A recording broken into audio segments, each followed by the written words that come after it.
पहला क्वेश्चन है, what is term as the quantity of matter content in a body. मतलब question में क्या पूछा गया है कि किसी पिंड में निहित पदार्थ की मात्रा को क्या कहा जाता है।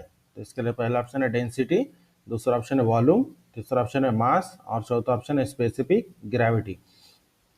तो सबसे पहले हमें क्वेश्चन को समझना है कि जो हमें क्वेश्चन में क्या पूछा गया था, किसी पिंड में निहित पदार्थ की मात्रा को क्या कहते हैं। निहित पदार्थ मतलब होता है कि क्वांटिटी ऑफ मैटर कंटेन, मतलब क्वांटिटी ऑफ मैटर किसी की बॉडी में जो हमारा निहित पदार्थ होती है उसको, उस मात्रा को क्या कहा जाता है। तो इसका जो सही आंसर है option number C, mass. Next question, what is the force with which a body is attracted by the earth toward its centre. Question में क्या पूछा है कि वह बल क्या है जिसके द्वारा कोई पिंड पृथ्वी द्वारा अपने केंद्र की ओर आकर्षित होता है। यह बहुत बार आपके जैसे 10th तक आपने जब पढ़ाई किए होंगे तब भी आपको इसके रिलेटेड आपको पढ़ाया जाता है कि जो हमें इस क्वेश्चन में जो पूछा है कि वह बल क्या है जिसके द्वारा कोई पिंड पृथ्वी द्वारा अपने सेंटर की ओर आकर्षित होता है। तो इसके लिए पहला ऑप्शन है मास मतलब द्रव्यमान, दूसरा वेट मतलब भार, तीसरा वॉल्यूम मतलब आयतन और चौथा ऑप्शन है डेंसिटी मतलब घनत्व। तो जो हमें इस क्वेश्चन में पूछा गया कि वह बल क्या है जिसके द्वारा कोई पिंड पृथ्वी द्वारा अपने केंद्र की ओर आकर्षित होता है। तो इसका आंसर है ऑप्शन नंबर बी, वेट मतलब भार। भार की वजह से जो हमारा जो पृथ्वी का जो सेंटर है, सेंटर की ओर वह आकर्षित होता है। Next question, what is called mass per unit volume of substance. किसी पदार्थ के प्रति इकाई आयतन द्रव्यमान को क्या कहा जाता है। तो इसके लिए पहला ऑप्शन है मास, दूसरा ऑप्शन है वेट, तीसरा ऑप्शन है डेंसिटी और चौथा ऑप्शन है वॉल्यूम। तो हमें इस क्वेश्चन में क्या पूछा था कि what is the mass per unit volume of substance, मतलब किसी पदार्थ के प्रति इकाई आयतन द्रव्यमान को क्या कहते हैं। तो इसका आंसर है ऑप्शन नंबर सी, डेंसिटी मतलब घनत्व। Next question, what is called the ratio between the density of a substance and density of water at 4 degree on Celsius. Question में क्या पूछा गया है कि 4 डिग्री ऑन सेल्सियस पर किसी पदार्थ के घनत्व और पानी के घनत्व के बीच के रेशियो को क्या कहा जाता है। तो इसके लिए पहला ऑप्शन है डेंसिटी मतलब घनत्व, दूसरा स्पेसिफिक ग्रेविटी मतलब विशिष्ट गुरुत्व, तीसरा ऑप्शन है मास मतलब द्रव्यमान और चौथा ऑप्शन है वेट मतलब भार। तो हमें क्वेश्चन में क्या पूछा था कि जो 4 डिग्री सेल्सियस पर किसी पदार्थ के घनत्व और पानी के घनत्व के बीच के रेशो को क्या कहा जाता है। इसका आंसर है option number B, specific gravity. Next question, what is the density of aluminium. Aluminium की डेंसिटी कितनी होती है, जो हमें इस क्वेश्चन में पूछा गया है और बहुत बार ये क्वेश्चन रिपीटेड भी होता है एग्जाम में कि जो हमारा एल्यूमिनियम होता है, एल्यूमिनियम की डेंसिटी कितना होता है। तो इसके लिए पहला ऑप्शन है 2.7 ग्राम पर सेंटीमीटर क्यूब, दूसरा ऑप्शन है 7.8 ग्राम पर सेंटीमीटर क्यूब, तीसरा ऑप्शन है 1.0 ग्राम पर सेंटीमीटर क्यूब और चौथा ऑप्शन है 8.9 ग्राम पर सेंटीमीटर क्यूब। तो जो हमें इस क्वेश्चन में पूछा गया था एल्यूमिनियम की डेंसिटी कितनी होती है, तो एल्यूमिनियम की डेंसिटी होती है option number A, 2.7 gram per centimetre cube. Next question, what is the mass if the density of a body is 7.6 gram per centimeter cube and its volume is 25 centimetre cube.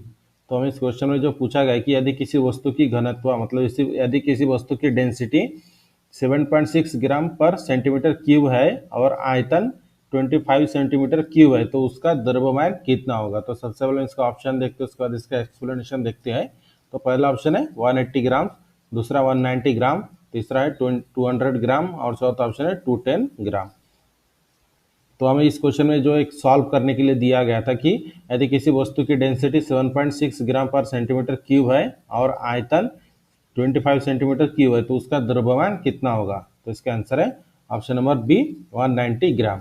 तो हमें calculate क्या करना था, mass calculate करना था। मास का formula होता है डेंसिटी इंटू वॉल्यूम। तो जो मास हमें कैलकुलेट करना है तो डेंसिटी हमें क्वेश्चन में कितना दिया है 7.6 ग्राम और इंटू और वॉल्यूम कितना दिया है हमें 25 सेंटीमीटर क्यूब। तो इसका टोटल हमारा इसका जब हम मल्टीप्लाई करते हैं तो इसका आंसर कितना आ जाता है 190 ग्राम। ऑप्शन नंबर बी 190 ग्राम इसका सही आंसर है। नेक्स्ट क्वेश्चन,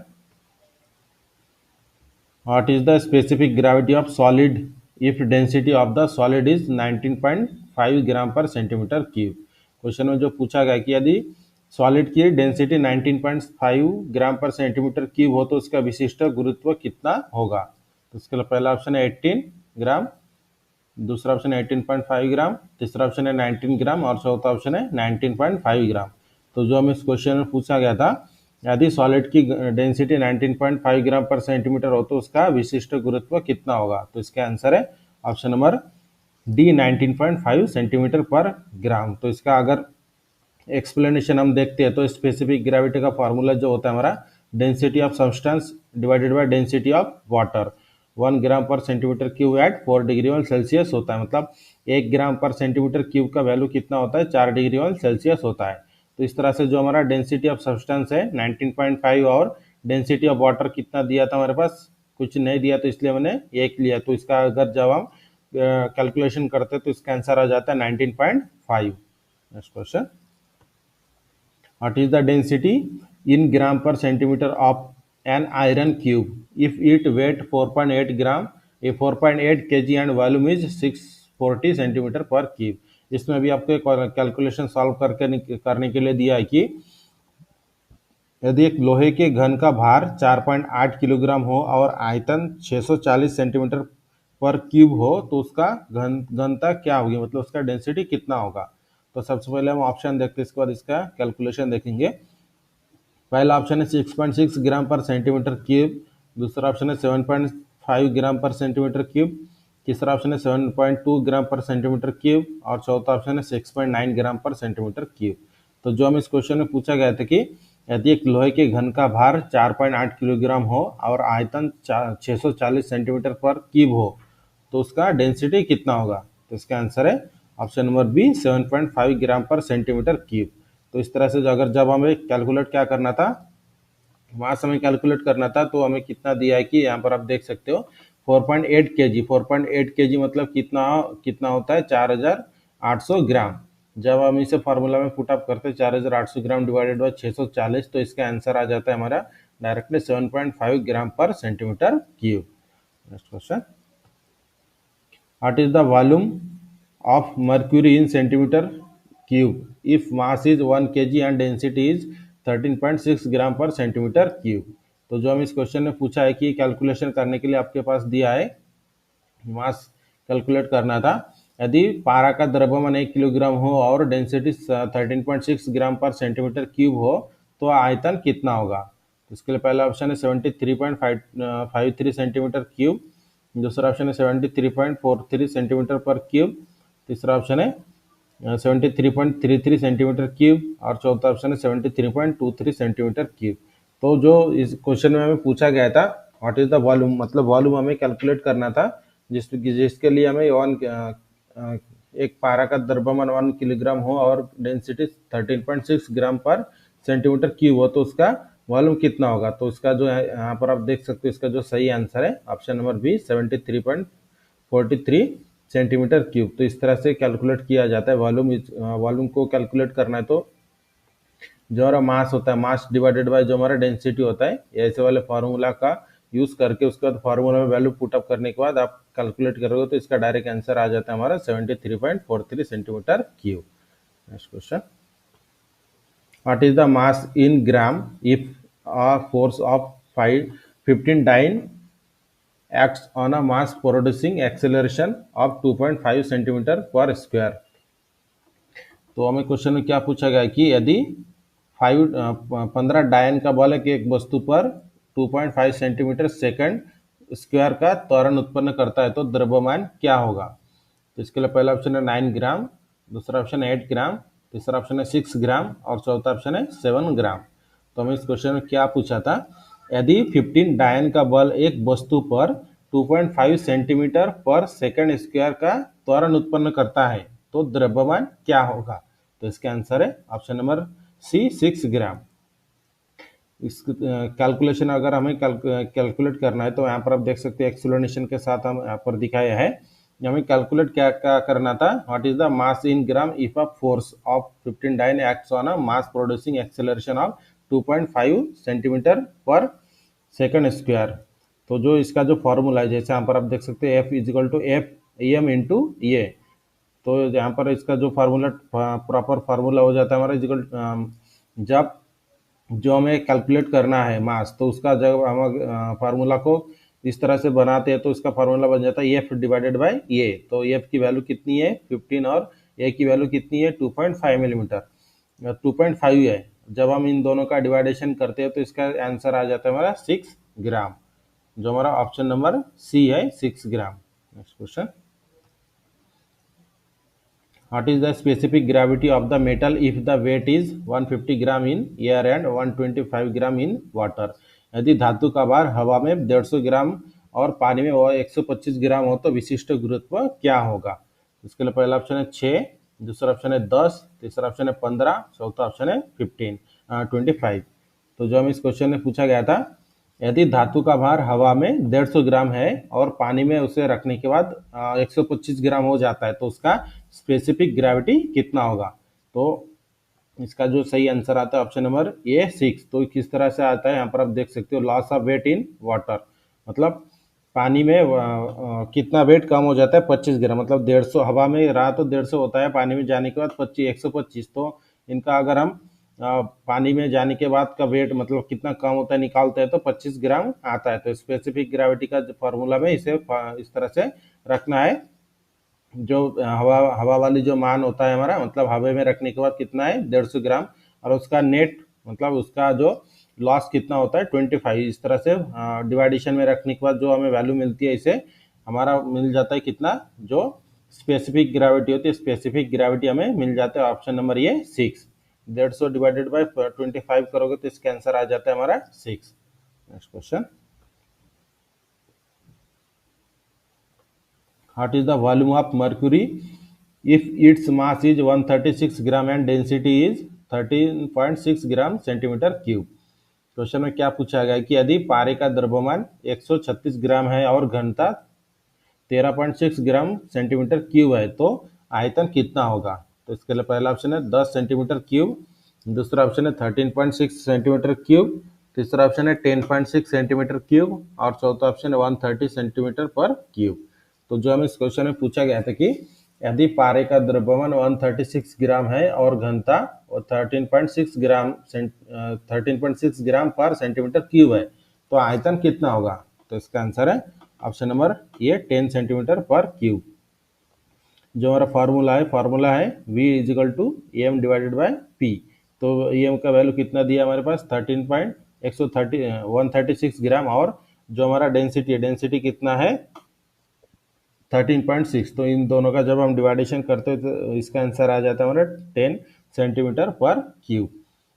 हमें क्या निकालना था, व्हाट इज द वॉल्यूम हमें निकालना था। वॉल्यूम का फार्मूला क्या होता है, मास डिवाइडेड बाय डेंसिटी। तो मास हमारे पास मतलब वजन कितना दिया था, मास मतलब क्या होता है वजन हमें कितना दिया था 136 ग्राम, और डेंसिटी हमें क्वेश्चन में कितना दिया है 13.6। तो जब हम 136 को 13.6 से भागाकार करते हैं तो इसका आंसर कितना आ जाता है हमारा 10 centimetre cube. Next question, what is the bulk weight in kg if volume is 320 centimeter cube and density is 8.9 gram per centimetre cube? Question में हमें क्या कैलकुलेट करना है, ब्लॉक वेट हमें कैलकुलेट करने के लिए बोला गया है। यदि एक ब्लॉक का आयतन 320 सेंटीमीटर क्यूब है और डेंसिटी 8.9 ग्राम पर सेंटीमीटर क्यूब है तो उसका वेट कितना किलो होगा? तो इसके लिए पहला ऑप्शन है 2.948 kg, दूसरा ऑप्शन है 2.484 kg, दूसरा ऑप्शन है 2.848 kg, तीसरा ऑप्शन है 2.648 kg और चौथा ऑप्शन है 2.448 kg। तो हम इस क्वेश्चन में जो पूछा गया था, यदि एक ब्लॉक का आयतन 320 सेंटीमीटर क्यूब और डेंसिटी 8.9 ग्राम पर सेंटीमीटर क्यूब है तो उसका वेट कितना होगा? तो इसका आंसर है ऑप्शन नंबर बी 2.848 kg। तो इस तरह इसको अगर हम सॉल्व करते हैं तो जो हमारा वेट होता है, वेट का फार्मूला क्या होता है, mass is equal to density into volume. Density हमारे पास कितना दिया है 8.9 और वॉल्यूम कितना दिया है 320। इन दोनों का मल्टीप्लिकेशन करने के बाद कितना आता है 2848 ग्राम, और इस ग्राम को जब हम किलोग्राम में कन्वर्ट करते हैं तो 2 kg 848 ग्राम आ जाता है। इसका टोटल हमारा वेट कितना है, ऑप्शन नंबर बी 2 किलो 848 ग्राम है, और टोटली से हम पढ़ते हैं तो 2.848 kg होता है। Next question, what is the specific gravity of a metal if a weight 6.5 kg in air and 3.5 kg in water. Question में क्या पूछा है कि यदि धातु का भार हवा में 6.5 किलोग्राम है और पानी में 3.5 किलोग्राम है तो उसका विशिष्ट गुरुत्व क्या होगा।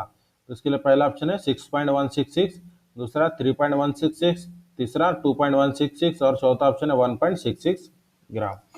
तो जो हम इस क्वेश्चन में स्पेसिफिक ग्रेविटी कैलकुलेट करने के लिए बोला गया था, तो स्पेसिफिक ग्रेविटी कैलकुलेट करते समय जो फार्मूला होता है weight in air divided by weight in air minus weight in water.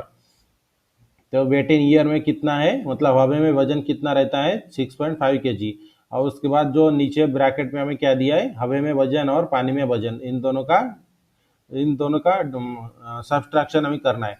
तो इन दोनों का सब्सट्रैक्शन करने के बाद कितना रहता है 3, तो इन दोनों का जब हम डिवाइडेशन करते हैं 6.5 डिवाइडेड बाय 3 तो इसका आंसर आता है हमारा 2.166 gram. Next question, what is the weight force of car that has a mass of 800 kg, take g is equal to मतलब 9.81 metre per second square. Question में हमें क्या पूछा गया कि यदि एक कार का द्रव्यमान 800 किलोग्राम है तो उसका भार बल क्या होगा। तो भार बल को इसे कैलकुलेट करने के लिए आपके पास स्पेसिफिक ग्रेविटी कितना दिया है 9.81 मीटर पर सेकंड स्क्वायर। तो इसके लिए पहला ऑप्शन है 7848 न्यूटन, दूसरा ऑप्शन है 7748 न्यूटन, तीसरा ऑप्शन है 7847 न्यूटन और चौथा ऑप्शन है 7487 न्यूटन। जब हम इसका कैलकुलेशन करते हैं तो कैलकुलेशन करने के बाद जो इसका आंसर आता है तो ऑप्शन नंबर ये 7848 न्यूटन। तो इसका जो कैलकुलेशन का फार्मूला है, वेट हमें कैलकुलेट करना है तो वेट का फार्मूला होता है मास इंटू ग्रेविटी। तो मास मतलब वजन कितना दिया है हमारे पास 800 किलोग्राम है और उसका जो स्पेसिफिक ग्रेविटी दिया गया था क्वेश्चन में ऑलरेडी मेंशन था 9.8। तो जब हम 800 इंटू 9.8 इसको मल्टीप्लाई करते हैं तो इसका आंसर आ जाता है हमारा 7848 न्यूटन। न्यूटन में आता है इसका आंसर, किस में आता है न्यूटन में। Next question, how many ergs in 1 joule, 1 joule में कितने अर्घ होते हैं, जो हमें इस क्वेश्चन में पूछा है। तो इसके लिए पहला ऑप्शन 103 अर्घ, दूसरा ऑप्शन 105 अर्घ, तीसरा ऑप्शन 107 अर्घ और चौथा ऑप्शन 109 अर्घ। तो जो हम इस क्वेश्चन में पूछा गया था कि 1 जूल में कितने अर्घ होते हैं, तो इसका आंसर है ऑप्शन नंबर सी 107 अर्घ। 107 अर्घ को इस तरह से भी लिखा जाता है 1 जूल इज इक्वल टू 7, इसका जो 10 पावर 7 इसे इस तरह से भी लिखा जाता है। ध्यान में रखे क्वेश्चन में अगर इस तरह से अगर दिया जाता है तो आपको कंफ्यूज नहीं होना है। Next question, how many Newton for 1 kilogram, 1 kilogram में कितने न्यूटन होते हैं। इसके लिए पहला ऑप्शन है 881 न्यूटन, दूसरा ऑप्शन है 98.1 न्यूटन, 98.1 न्यूटन, तीसरा ऑप्शन है 9.81 न्यूटन और चौथा ऑप्शन है 0.981 न्यूटन। तो हम इस क्वेश्चन में क्या पूछा था कि 1 किलोग्राम में कितने न्यूटन होते हैं। तो 1 किलोग्राम में कितने न्यूटन होते हैं, ऑप्शन नंबर सी 9.81 न्यूटन। अगर इसका हम एक एक्सप्लेनेशन के साथ अगर हम आपको बताएं तो जो हमारा वेट होता है, वेट का फॉर्मूला होता है मास इंटू ग्रेविटी। तो 1 KG into 9.81 mass per second square is equal to 9.81 newton होता है। Next question, how many watt for 1 horse power in metric system, एक मेट्रिक सिस्टम में कितने हॉर्स पावर, एक मेट्रिक सिस्टम में एक हॉर्स पावर में कितने वैट होते हैं। तो इसके लिए पहला ऑप्शन है 725.5 वैट, दूसरा ऑप्शन 735.5 वैट, तीसरा ऑप्शन है 745.5 वैट और चौथा ऑप्शन है 755.5 वैट। तो हम इस क्वेश्चन में क्या पूछा था, मेट्रिक सिस्टम में एक हॉर्स पावर के लिए कितने वैट होते हैं। तो इसका आंसर है option number B 735.5 watt. Next question, how many watt for 1 horse power in British system. अभी इसके पहले हमें मैट्रिक सिस्टम में पूछा गया था कि 1 हॉर्स पावर में मैट्रिक सिस्टम में कितने वैट होते हैं, तो जो हमारा 735.5 था। और भी इस क्वेश्चन में हमें क्या पूछा है कि एक ब्रिटिश सिस्टम में 1 हॉर्स पावर में कितने वैट होते हैं। तो इसके लिए पहला ऑप्शन है 726 वैट, दूसरा ऑप्शन है 736 वैट, तीसरा ऑप्शन है 746 वैट और चौथा ऑप्शन है 756 वैट। तो हमें इस क्वेश्चन में क्या पूछा गया है कि ब्रिटिश सिस्टम में 1 हॉर्स पावर के लिए कितने वैट होते हैं। तो इसका आंसर है option number C 746 watts. Question, what is the equivalent unit for horse power in metric system. Metric system में हॉर्स पावर्स के लिए इक्विवेलेंट यूनिट क्या होता है, हॉर्स पावर्स का यूनिट क्या होता है मैट्रिक सिस्टम में। इसके लिए पहला ऑप्शन है 75 केजी पर मीटर, 75 केजी पर 75 केजी मीटर पर सेकंड। दूसरा ऑप्शन है 76 केजी मीटर पर सेकंड। तीसरा ऑप्शन है 77 केजी मीटर पर सेकंड और चौथा ऑप्शन है 78 केजी मीटर पर सेकंड। तो हम इस क्वेश्चन में क्या पूछा गया था कि मैट्रिक सिस्टम में हॉर्स पावर्स की इक्विवेलेंट यूनिट क्या है। तो इसका आंसर है ऑप्शन नंबर ये 75 KG metre per second. Unit मतलब ये जो पीछे का जो भाग आप देख रहे हो मीटर पर सेकंड, इसे कहा जाता है यूनिट। और इस जो हॉर्स पावर जो होता है, जैसे यहाँ पर आप देख सकते हो जो एग्जांपल के लिए 75 केजी मीटर पर सेकंड, ये एक एग्जांपल के लिए आपको समझाने के लिए इस तरह से दिया गया। लेकिन इसमें क्या पूछा गया था, आपको यूनिट पूछा गया था। तो यूनिट क्या है हमारा, metre per second. Question, what is the formula for potential energy. Potential energy का फॉर्मूला क्या है। इसके लिए पहला ऑप्शन है मैग जूल, दूसरा मैग डिवाइडेड बाय 2, तीसरा ऑप्शन है 1/2 मैग और चौथा ऑप्शन है 2/3 मैग। तो जो हमें इस क्वेश्चन में पूछा गया था कि पोटेंशियल एनर्जी का फॉर्मूला क्या है। तो इसका आंसर है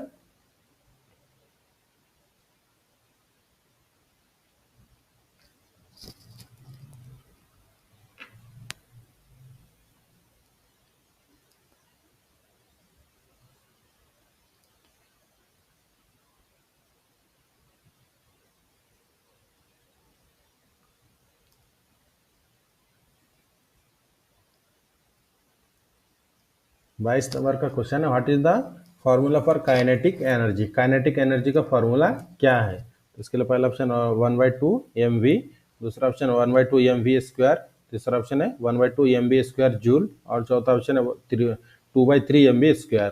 तो जो हमें इस क्वेश्चन में पूछा गया था कि काइनेटिक एनर्जी का फॉर्मूला हमें इस क्वेश्चन में पूछा गया था। तो काइनेटिक एनर्जी का फॉर्मूला जो होता है हमारा option number 2 1/2 mv square joule. Next question, what is the work done in joule if a load of 15.5 kg is lifted through a height of 4.4 meters। Question में एक एग्जांपल आपको calculate करने के लिए दिया है, जिसके लिए वैल्यू दिया है यदि 15.5 किलोग्राम भार को 4.4 मीटर की ऊंचाई तक उठाया जाए तो किया गया कार्य जूल में कितना होगा। तो सबसे पहले हम ऑप्शन देखते हैं। पहला ऑप्शन है 639 जूल्स, दूसरा ऑप्शन है 649 जूल्स, तीसरा ऑप्शन 659 जूल्स और चौथा ऑप्शन 669 जूल्स। तो जो हमें इस क्वेश्चन में पूछा गया था कि यदि 15.5 किलोग्राम भार को 4.4 मीटर की ऊंचाई तक उठाया जाए तो किया गया कार्य जूल में कितना होगा। तो इसका आंसर है ऑप्शन नंबर डी 669 जूल्स। तो इसको अगर हमें कैलकुलेट करना है तो इसका फॉर्मूला होता है work equal to M into G into H, मतलब mass into gravity into height. तो इसका जब हम इसे फॉर इस फार्मूला में वैल्यू पुट अप करते हैं, वेट कितना, मास मतलब क्या होता है वेट, वेट कितना दिया गया था हमारे 15.5, जी मतलब ग्रेविटी, ग्रेविटी कितना है 9.78 9.81 और हाइट कितना दिया है 4.4 मीटर। तो इन सभी का जब हम मल्टीप्लिकेशन करते हैं तो इसका आंसर आ जाता है हमारा 669 joules. Next question, what is the kinetic energy of a bullet of mass 5 gram traveling at of speed of 500 metre per second. 500 metre per second की गति से यात्रा कर रही 5 ग्राम द्रव्यमान की गोली की गतिज ऊर्जा क्या होगी। हमें कैलकुलेट क्या करना है, काइनेटिक एनर्जी को कैलकुलेट करना है। और काइनेटिक एनर्जी को कैलकुलेट करने के लिए हमें क्वेश्चन में क्या क्या दिया गया है, वेट कितना दिया है 5 ग्राम दिया है और वो ट्रैवलिंग कितने स्पीड से कर रहा है 500 मीटर पर सेकंड से वो ट्रैवलिंग कर रहा है। तो इसके लिए सबसे पहले हम ऑप्शन देखते हैं। ऑप्शन पहला है 620 जूल्स, दूसरा ऑप्शन है 625 जूल्स, तीसरा ऑप्शन है 630 जूल्स और चौथा ऑप्शन है 635 जूल्स। तो जो हमें इस क्वेश्चन में पूछा गया था 500 मीटर पर सेकंड की गति से यात्रा कर रही 5 ग्राम द्रव्यमान की गोली की काइनेटिक एनर्जी कितना होगा। तो इसका आंसर है ऑप्शन नंबर बी 625 जूल्स। जब हम काइनेटिक एनर्जी को कैलकुलेट करते हैं तो काइनेटिक एनर्जी का जो हमारा फॉर्मूला होता है kinetic energy is equal to bracket में 1/2 EmV² इज इक्वल टू, ये होता है हमारा फार्मूला 1/2 ब्रैकेट में 1/2 डिवाइडेड बाय EmV²। तो फार्मूला में जब हम वैल्यू पुटअप करते हैं तो इसका कैलकुलेट करने के बाद आंसर हमारा कितना आ जाता है 625 जूल, जो हमारा आंसर ऑप्शन नंबर बी है। Next question, what is the unit of mass, mass का यूनिट क्या होता है, मतलब जो हमारा वेट होता है वेट का यूनिट क्या होता है। तो इसके लिए पहला ऑप्शन है न्यूटन, दूसरा ऑप्शन है किलोग्राम, तीसरा ऑप्शन है जूल और चौथा ऑप्शन है पास्कल। तो जो हमें इस क्वेश्चन में पूछा था कि what is the unit of mass, mass का यूनिट क्या है, तो इसका आंसर है ऑप्शन नंबर बी किलोग्राम। जो हमारा वेट होता है वेट का यूनिट क्या होता है, जब जैसे मान लीजिए हम किसी इंसान का जब खुद का भी अगर हम वेट गिनते हैं तो किलोग्राम में ही गिनते हैं, तो किलोग्राम क्या हो जाता है मास का वो यूनिट होता है। Next question, volume is measured in, volume को किसमें मापा जाता है। तो पहला ऑप्शन है मीटर स्क्वायर, दूसरा मीटर क्यूब, तीसरा केजी, चौथा न्यूटन। तो जो हमें इस क्वेश्चन में पूछा गया था कि वैल्यूम को किसमें मापा जाता है, तो वैल्यूम को किसमें मापा जाता है, option number B meter per meter cube, घन मीटर में वैल्यूम को मापा जाता है। Next question, density is define as, density को इस प्रकार परिभाषित किया गया है। तो डेंसिटी का एक प्रकार से आपको क्वेश्चन में क्या पूछा है कि डेंसिटी का फॉर्मूला क्या है। तो इसके लिए पहला ऑप्शन है मास इनटू वॉल्यूम, दूसरा ऑप्शन है वॉल्यूम डिवाइडेड बाय मास, तीसरा ऑप्शन है मास डिवाइडेड बाय वॉल्यूम और चौथा ऑप्शन है वेट इनटू वॉल्यूम। तो हमें इस क्वेश्चन में क्या पूछा था, डेंसिटी का फॉर्मूला क्या है। तो इसका आंसर है option number C mass divided by volume. Next question, the SI unit of density is, density की एसआई यूनिट क्या है। तो इसके लिए पहला ऑप्शन है KG, KG per meter square, दूसरा न्यूटन पर मीटर क्यूब, तीसरा केजी पर मीटर क्यूब और चौथा ग्राम पर सेंटीमीटर क्यूब। तो जो हमें इस क्वेश्चन में पूछा गया था कि डेंसिटी का यूनिट क्या है, तो डेंसिटी का यूनिट होता है option number C KG per meter cube, मतलब किलोग्राम पर घन मीटर।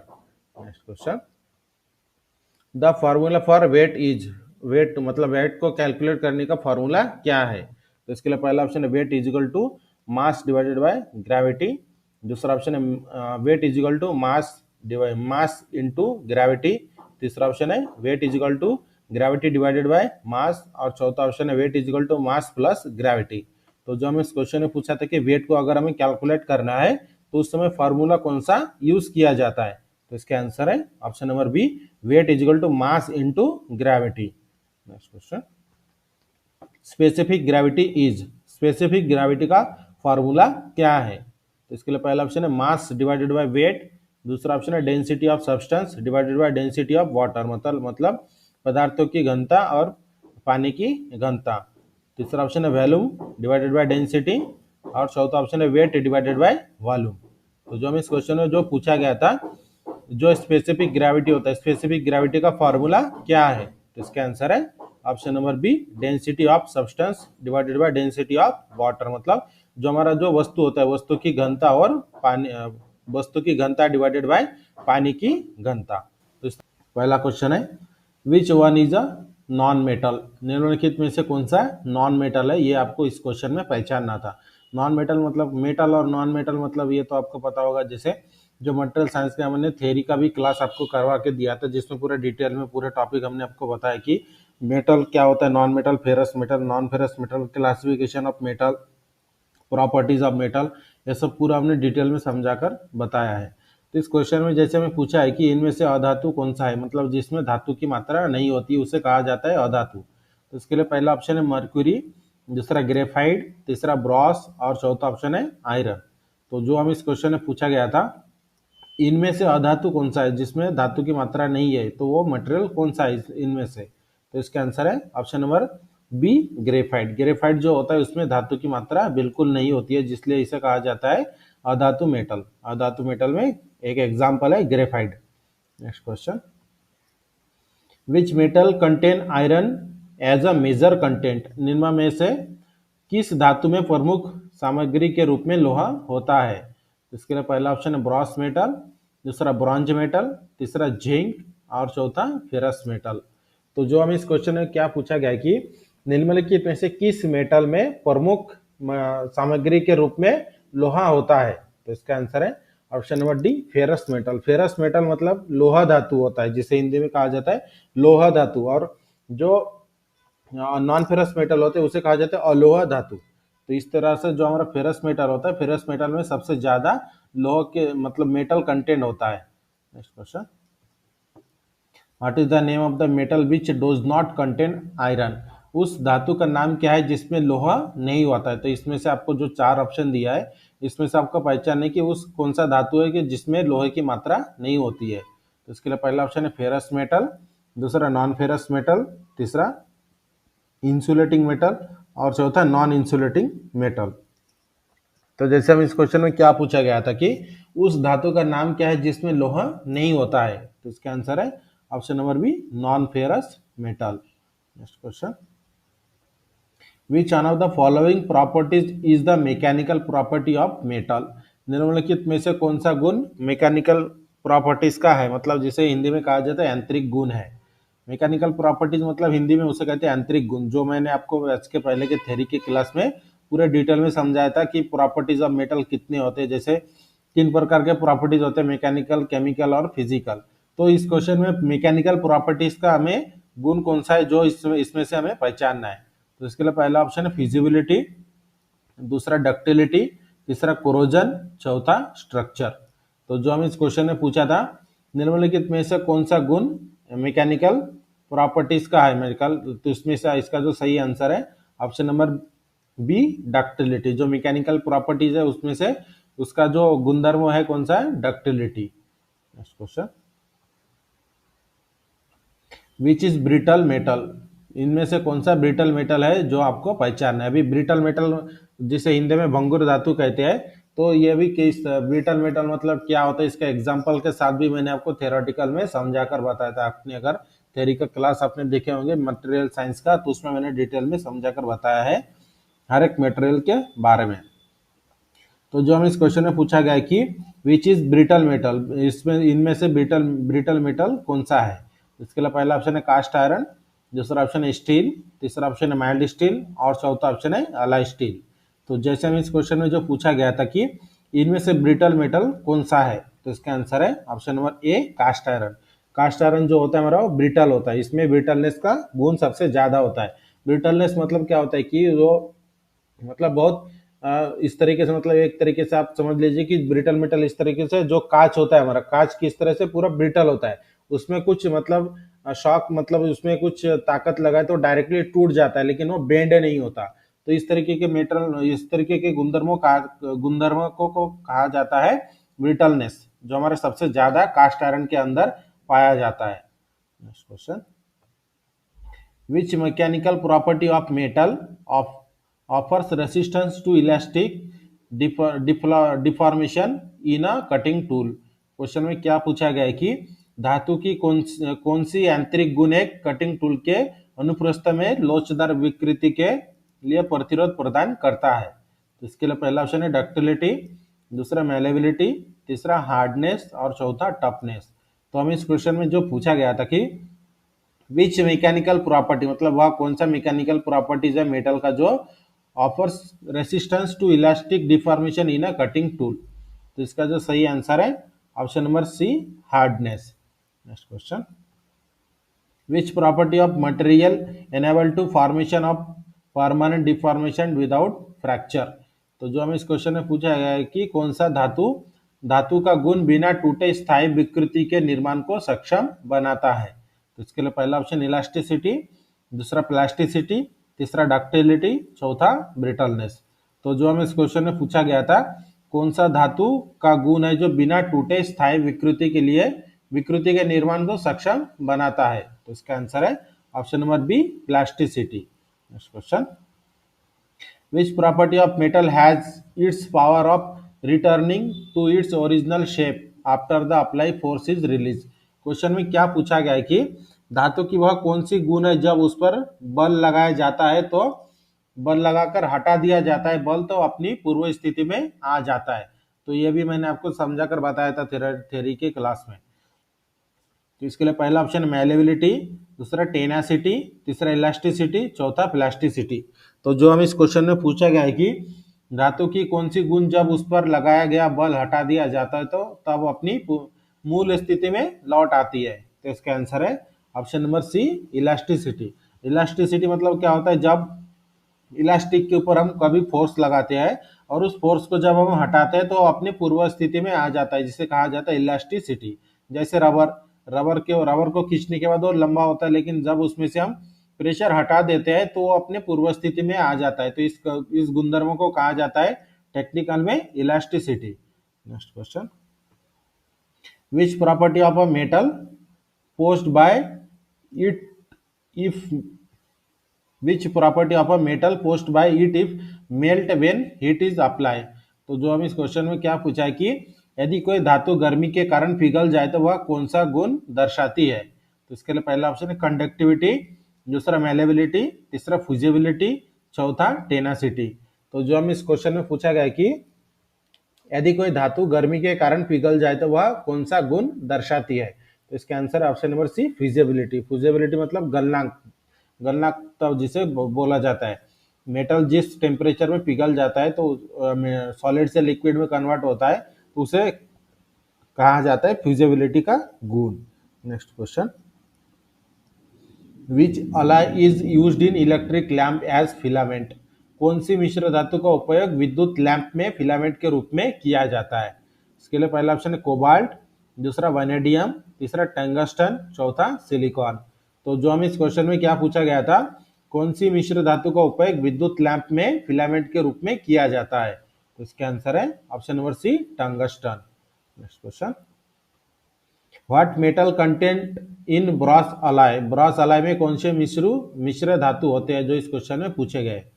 तो इसके लिए पहला ऑप्शन है कॉपर एंड एल्यूमिनियम, दूसरा ऑप्शन है कॉपर एंड लीड, तीसरा ऑप्शन है कॉपर एंड जिंक, और चौथा ऑप्शन है कॉपर एंड टीन।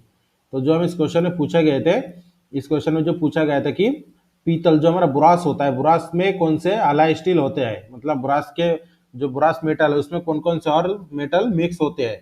तो इसका जो सही आंसर है option number C, copper and zinc. ये वाला क्वेश्चन बहुत ही रिपीटेड क्वेश्चन है, बहुत बार थियोरेटिकल या फिर जो हमारा डब्ल्यूएस साइंस होता है उसमें भी पूछा जाने वाला प्रश्न है बार बार, कि जो हमारा ब्रास होता है, ब्रास का अलॉय स्टील क्या होता है? तो उसका ब्रास का अलॉय स्टील होता है copper and zinc. Next question, which cast iron can not be welded. निम्न में से कौन सी कास्ट आयरन को वेल्डिंग नहीं किया जा सकता है?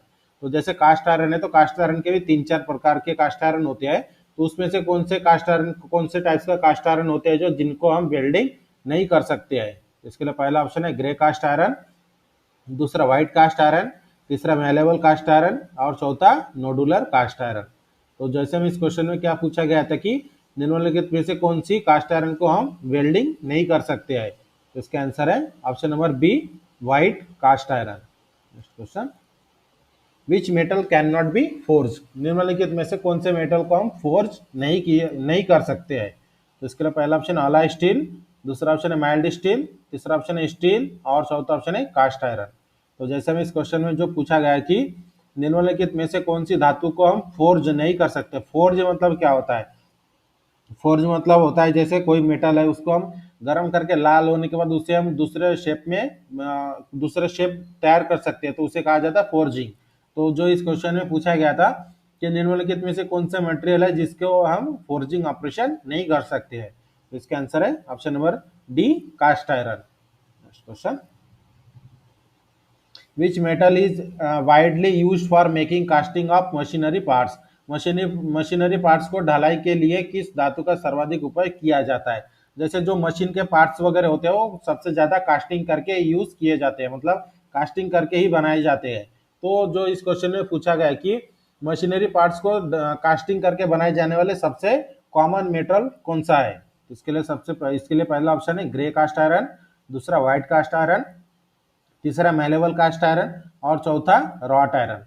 तो जो हम इस क्वेश्चन में पूछा गया था कि मशीन पार्ट्सों की कास्टिंग के लिए किस धातु का सर्वाधिक उपयोग होता है? तो इसका आंसर है option number A, grey cast iron. Machine के सबसे ज्यादा पार्ट्स ग्रे कास्ट आयरन से ही बनाए जाते हैं। और ग्रे कास्ट आयरन मतलब जो मेटल होता है, मेटल को कास्टिंग करके, मतलब पहले जो सॉलिड मेटल होते हैं उसे मेल्ट करके लिक्विड में कन्वर्ट करते हैं, उसके बाद साँचे में डाल के या फिर जिसे डाई कहते हैं हम, डाई में डालकर मशीन के पार्ट्सों का आकार दिया जाता है। Next question, which furnace is use to get pig iron from iron ore. लोहा अयस्क से पिग आयरन प्राप्त करने के लिए किस फर्नेस का उपयोग किया जाता है। ये भी क्वेश्चन बहुत बार रिपीट हुआ हो चुका है पेपर में, तो ये भी इंपॉर्टेंट क्वेश्चन है। जो हमें क्वेश्चन में क्या पूछा है कि लोहा अयस्क से पिग आयरन प्राप्त करने के लिए किस भट्टी का उपयोग किया जाता है। तो इसके लिए पहला ऑप्शन है रिवर बैटरी, दूसरा इलेक्ट्रिक फर्नेस, तीसरा ब्लास्ट फर्नेस, चौथा कुपोला। तो जो हमें इस क्वेश्चन में पूछा गया है कि लोहा अयस्क से पिग आयरन प्राप्त करने के लिए किस भट्टी मतलब किस फर्नेस का उपयोग किया जाता है, तो इसका आंसर है option number C, blast furnace. Next question, what is the name of the furnace to obtain cast iron. Cast iron को प्राप्त करने के लिए कौन से फर्नेस का कास्ट आयरन प्राप्त करने के लिए कौन फर्नेस का नाम क्या है, मतलब कौन से फर्नेस में कास्ट आयरन को तैयार किया जाता है। तो इसके लिए पहला ऑप्शन है कुपोला फर्नेस, दूसरा माइल्ड स्टील ब्लास्ट फर्नेस, तीसरा स्टील रिवर बैटरी और चौथा आला स्टील इलेक्ट्रिक फर्नेस। तो जो हमें इस क्वेश्चन में पूछा गया था कि कास्ट आयरन प्राप्त करने के लिए फर्नेस का नाम क्या है, तो इसका आंसर है option number A, कुपोला furnace. Next question, what is the other name of low carbon steel. Low carbon steel का दूसरा नाम क्या है। इसके लिए पहला ऑप्शन है लो कार्बन अलाय, लो अलाय स्टील, दूसरा हाई अलाय स्टील, तीसरा हाई स्पीड स्टील और चौथा ऑप्शन है माइल्ड स्टील। तो जो हमें इस क्वेश्चन में पूछा गया था कि लो कार्बन स्टील का दूसरा नाम क्या है, तो इसका आंसर है option number D, mild steel. Mild steel जो होता है ये हमारा लो कार्बन स्टील होता है, मतलब इसमें सबसे ज्यादा मतलब सबसे कम कार्बन की मात्रा होती है, इसलिए इसे कहा जाता है low carbon steel. Next question, what is the carbon percentage medium carbon steel. Medium carbon steel में कार्बन की मात्रा कितनी होती है, जो इस क्वेश्चन में पूछा है। तो ये भी हम आपको जो हमारा थ्योरी का क्लास हुआ था उसमें भी हमने आपको पूरे डिटेल में समझा कर बताया था। कार्बन की परसेंट जो मटेरियल होता है, मटेरियल के कार्बन के परसेंट, उसका उपयोग कहाँ कहाँ पर इसका उपयोग किया जाता है, उसका प्रॉपर्टीज क्या होता है, ये भी मैंने आपको डिटेल में समझा कर बताया था। तो जैसे हमें इस क्वेश्चन में क्या पूछा है कि मीडियम कार्बन स्टील का कार्बन परसेंटेज कितना होता है। तो इसके लिए पहला ऑप्शन है 0.05% से 0.15%, दूसरा 0.15 से 0.25%, तीसरा 0.25 से 0.5% और चौथा 0.5 से 1.5%।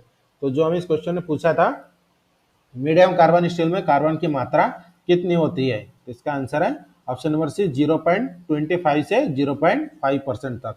Question, what is the carbon percentage in low carbon steel. Low carbon steel में कार्बन की मात्रा कितना होता है, जो हमें इस क्वेश्चन में पूछा है। तो इसके लिए पहला ऑप्शन है 0.02 से 0.03%, दूसरा ऑप्शन है 0.15 से 0.25%, तीसरा ऑप्शन है 0.25 से 0.50%, चौथा ऑप्शन है 0.50 से 1.5%। तो जो हमें इस क्वेश्चन में पूछा कि लो कार्बन स्टील जो होते हैं, जैसे mild steel, low carbon steel मतलब माइल्ड स्टील, तो माइल्ड स्टील में कार्बन का परसेंटेज कितना होता है, तो इसका आंसर है ऑप्शन नंबर बी, 0.15 से 0.25% तक लो कार्बन स्टील में कार्बन की मात्रा होती है। Next question, what is the carbon percentage in high carbon steel. High carbon steel में कार्बन की मात्रा कितनी होती है। इसके लिए पहला ऑप्शन है 0.02% से 0.03%, दूसरा 0.15 से 0.25%, तीसरा ऑप्शन है 0.25 से 0.50%, चौथा ऑप्शन है 0.50 से 1.5%। तो जो हमें इस क्वेश्चन में पूछा गया था हाई कार्बन स्टील में कार्बन की परसेंटेज कितना होता है, जैसे तीन प्रकार के स्टील है, low carbon steel, medium carbon steel और हाई कार्बन स्टील। तो इसके पहले के दो क्वेश्चन में हमने मीडियम कार्बन और लो कार्बन स्टील के बारे में देखे थे, कार्बन की मात्रा, और इस क्वेश्चन में जो हमें पूछा गया है कि हाई कार्बन स्टील में कार्बन का परसेंट कितना होता है, तो इसका आंसर है ऑप्शन नंबर डी, 0.5 से 1.5% कार्बन की मात्रा होती है हाई कार्बन स्टील में। Next question, what is the ore of aluminium. Aluminium का अयस्क क्या होता है, मतलब एल्यूमिनियम कौन से अयस्क से तैयार किया जाता है। तो इसके लिए पहला ऑप्शन है हीमाटाइट, दूसरा मेलेटाइट, तीसरा बॉक्साइट, चौथा लिमोनाइट। तो जो हमें इस क्वेश्चन में पूछा है कि एल्यूमिनियम का अयस्क क्या है, ये भी क्वेश्चन रिपीटेड क्वेश्चन है पेपर में, बहुत बार पूछा गया है कि what is the ore of aluminium. तो एल्यूमिनियम का जो अयस्क होता है वो होता है option number C, bauxite. Bauxite ore से ही एल्यूमिनियम को तैयार किया जाता है। Question, which property of a metal enable it by which it can be draw into wire under tension without rupture। जो हमें क्वेश्चन में पूछा है कि धातु का वह गुण जिसमें धातु को बिना टूटे तार के रूप में खींचा जा सकता है। तो ये भी मैं प्रॉपर्टीज मैंने आपको मटेरियल साइंस के थ्योरी की क्लास में समझाकर बताया था कि जिसे वह मटेरियल का कौन सा गुणधर्म है जिसमें हम धातु से तार बना सकते बिना टूटे।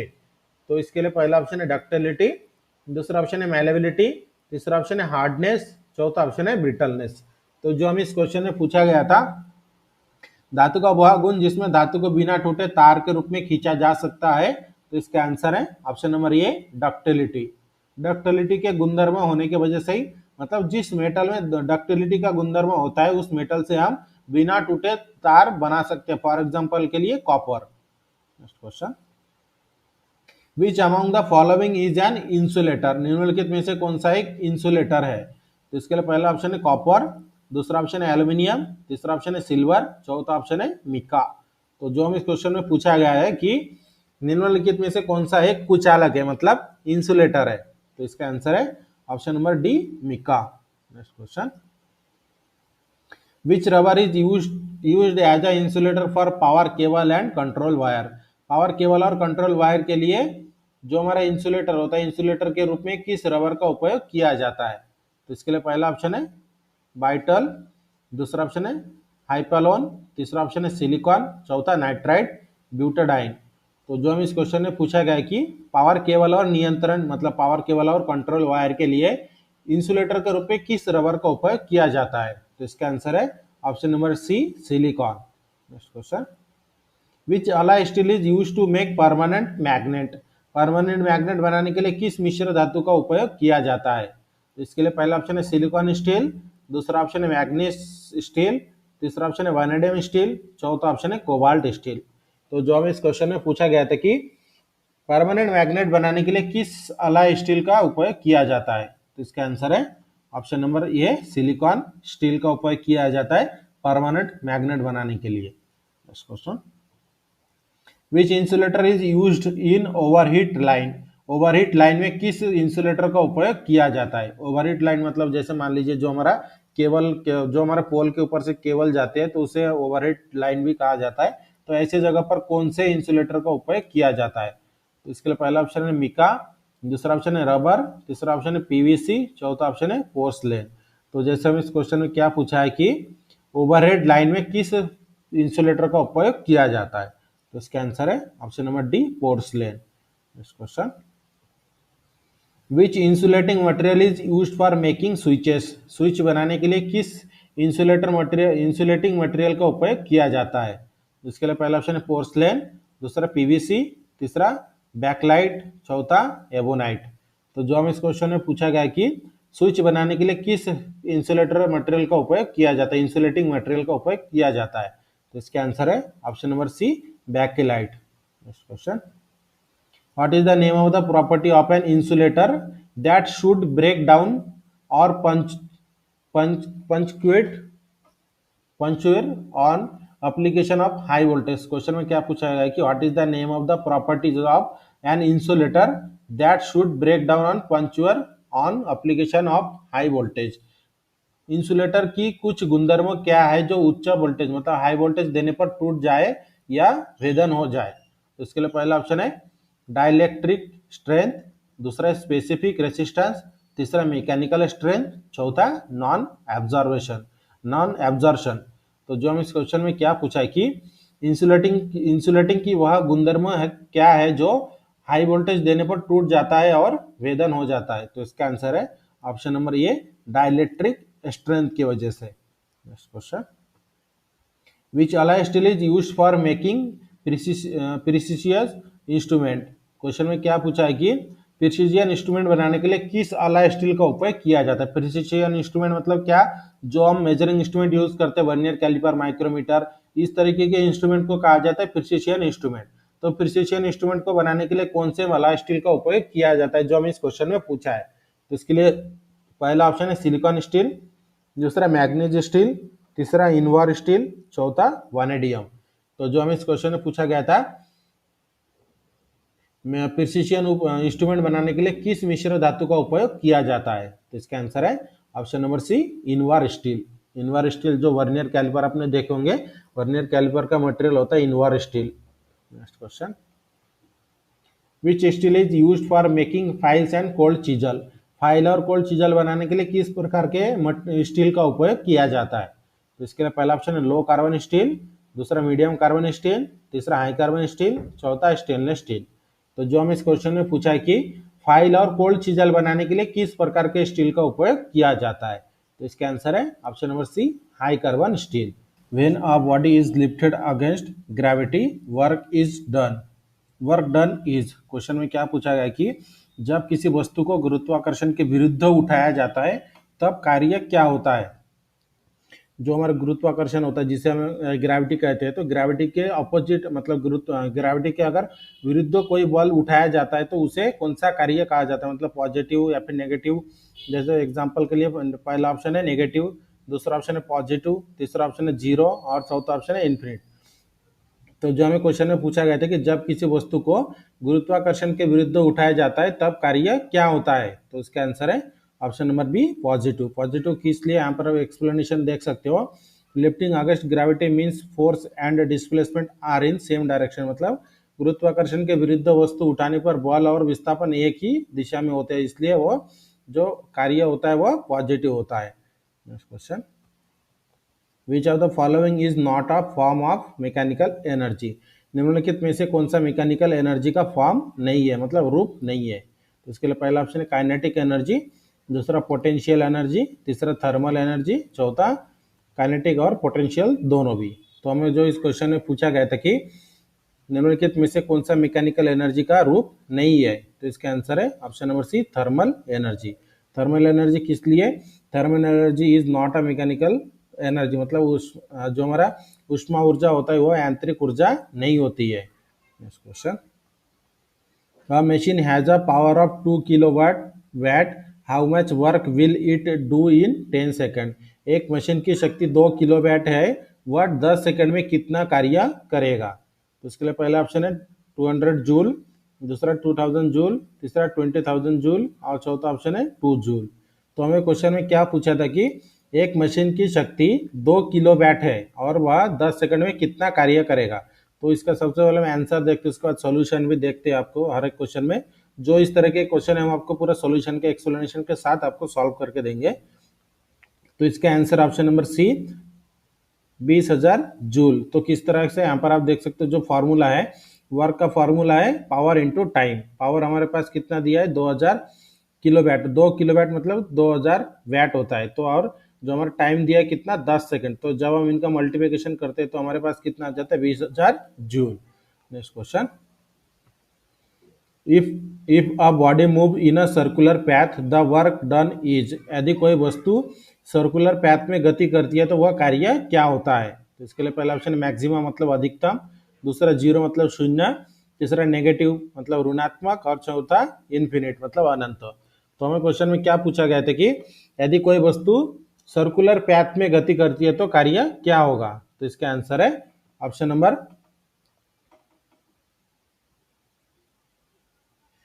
इसका जो ऑप्शन है in circular motion displacement is zero, मतलब इसका जो ऑप्शन नंबर बी है इसका आंसर है। अगर एक्सप्लेनेशन की बात करें तो in circular motion displacement is zero after full rotation, मतलब जो पूरा हमारा वृत्तीय गति में पूरा चक्कर लगाने पर विस्थापन शून्य होता है। Next question, the energy shorted in a compressed spring is. दबी हुई स्प्रिंग में संचित ऊर्जा क्या कहलाती है? इसके लिए पहला ऑप्शन है काइनेटिक एनर्जी, दूसरा पोटेंशियल एनर्जी, तीसरा हीट एनर्जी और चौथा इलेक्ट्रिकल एनर्जी। तो हमें क्वेश्चन में क्या पूछा था, जो दबी हुई स्प्रिंग है, मतलब मान लीजिए कि स्प्रिंग को हमने प्रेस करके रखे, प्रेशर से प्रेस करके उसे कंप्रेस किया है, तो उसमें संचित, उसमें जो स्टोर हुआ जो ऊर्जा होती है उस ऊर्जा को क्या कहते हैं? तो इसके आंसर है option number B, potential energy, जिसे हम स्थितिज ऊर्जा कहते हैं हिंदी में। Next question, efficiency of an ideal machine is.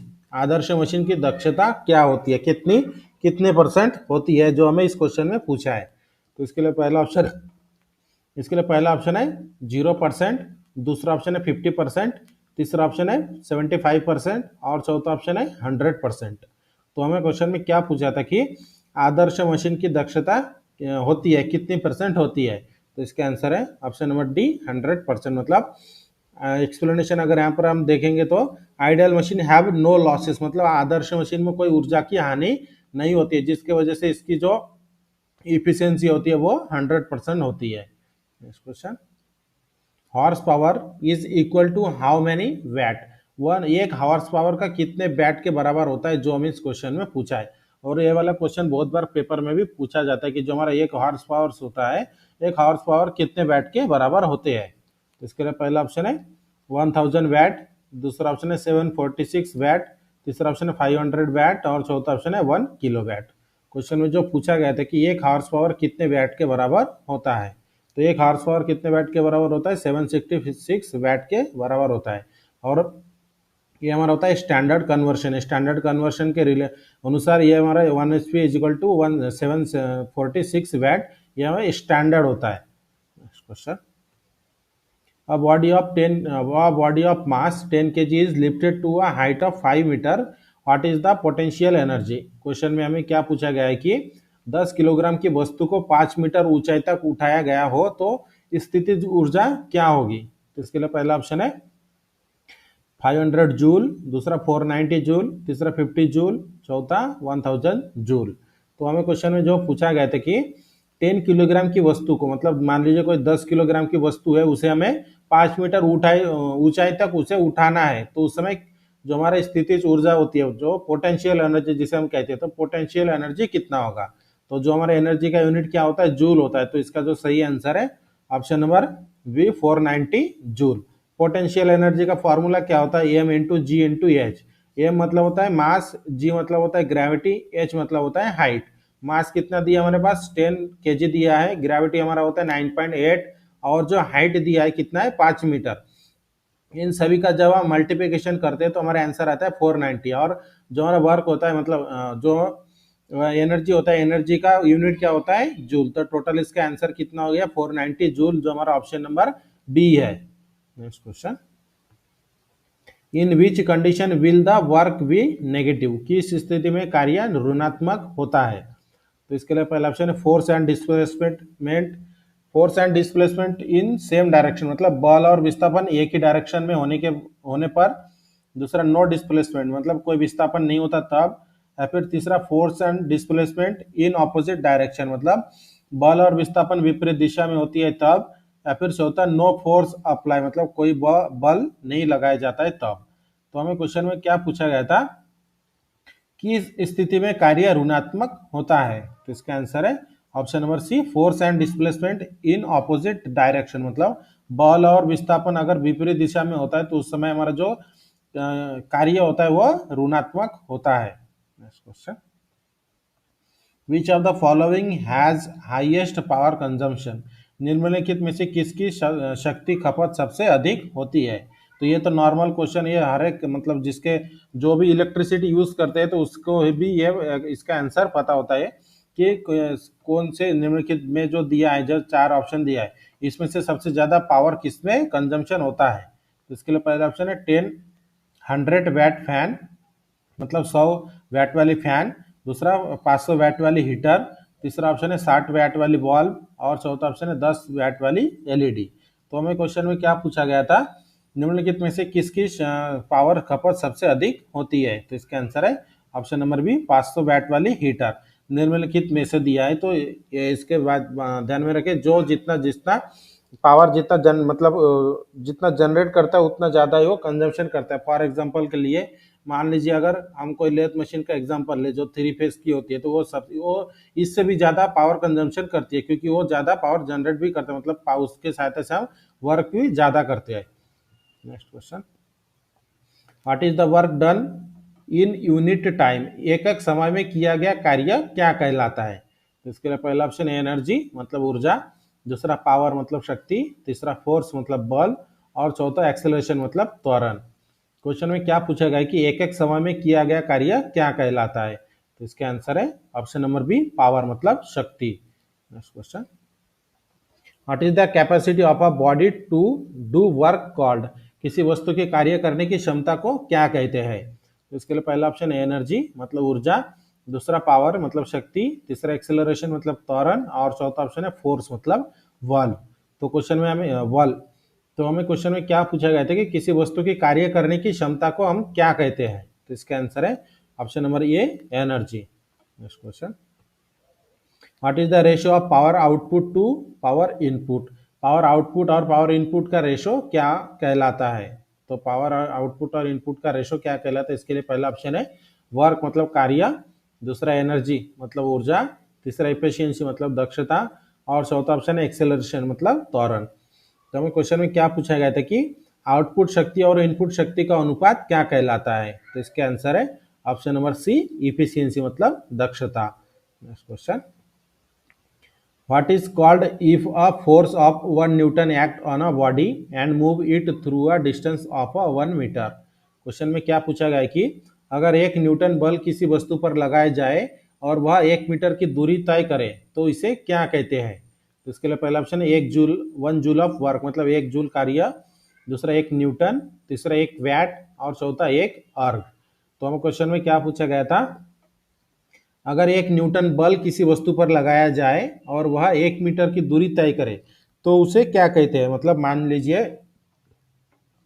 कोई एक ऑब्जेक्ट है, मतलब कोई एक वस्तु है, उसके ऊपर हम 1 न्यूटन बल लगा रहे हैं, उसके ऊपर मतलब 1 न्यूटन ताकत हम लगा रहे हैं मान लीजिए इस तरीके से, और वह 1 न्यूटन ताकत लगाने के बाद वह सिर्फ 1 मीटर की दूरी ही तय करता है तो उसे हम क्या कहेंगे। तो इसका आंसर है option number A, 1 joule of work मतलब 1 जूल कार्य। Next question, how many erg are there in 1 joule. 1 joule में कितने अर्ग होते हैं।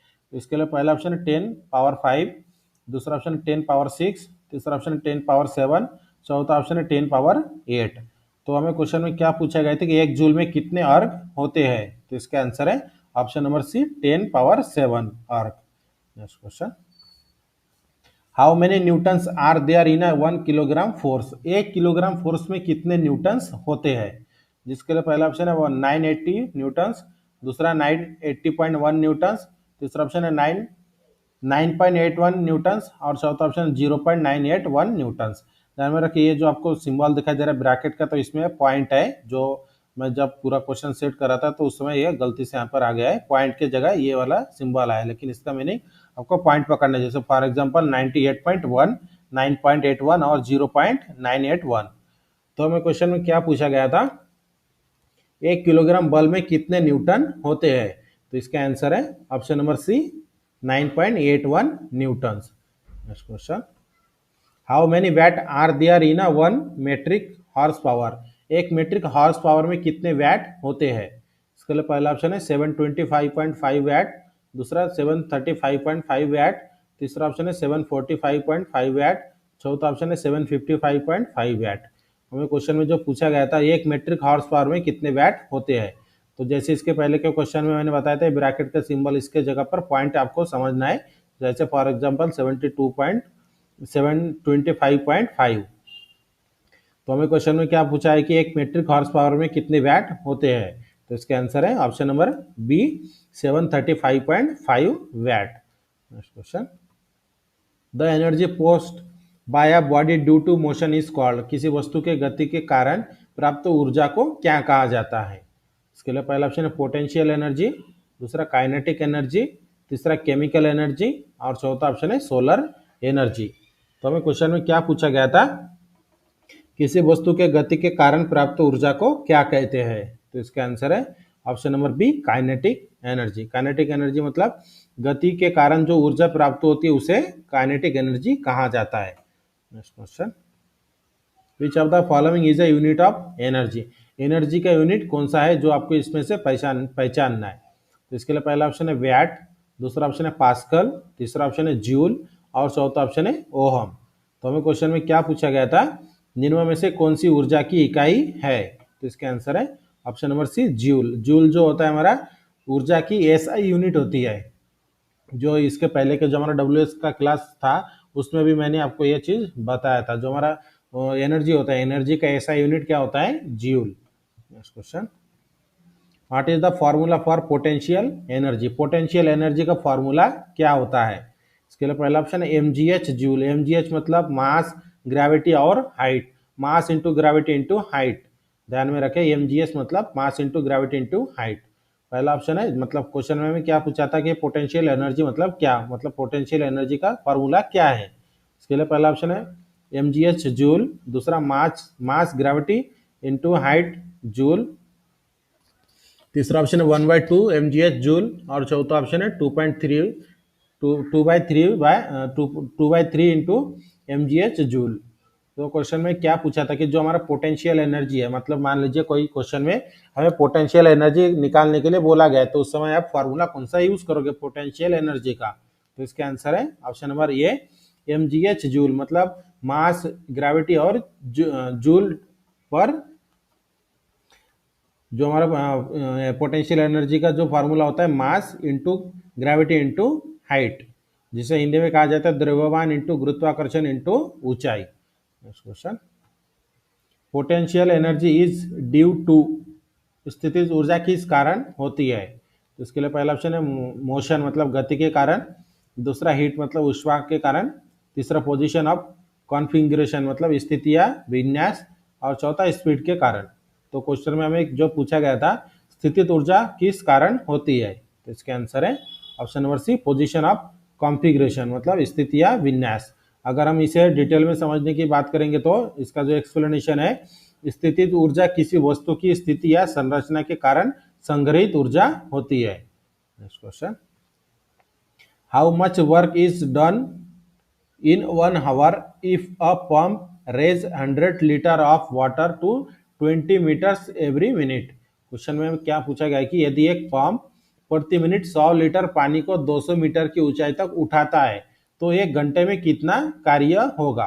सबसे पहले हम इसका ऑप्शन आंसर देखते हैं, उसके बाद एक्सप्लेनेशन भी हम आपको बताएंगे। तो इसके लिए पहला जो ऑप्शन था 12 इंटू 10⁴ kg मीटर, दूसरा 12 इंटू 10⁵ kg मीटर, तीसरा ऑप्शन है 12 इंटू 10⁶ kg मीटर, और चौथा ऑप्शन है 12 इंटू 10⁷ kg मीटर। तो हमें क्वेश्चन में क्या पूछा गया था, यदि एक पंप प्रति मिनट 100 लीटर पानी को 200 मीटर की ऊंचाई तक उठाता है तो उसका एक घंटे में कितना कार्य किया होगा उसने। तो इसका आंसर है option number B 12 into 10⁵।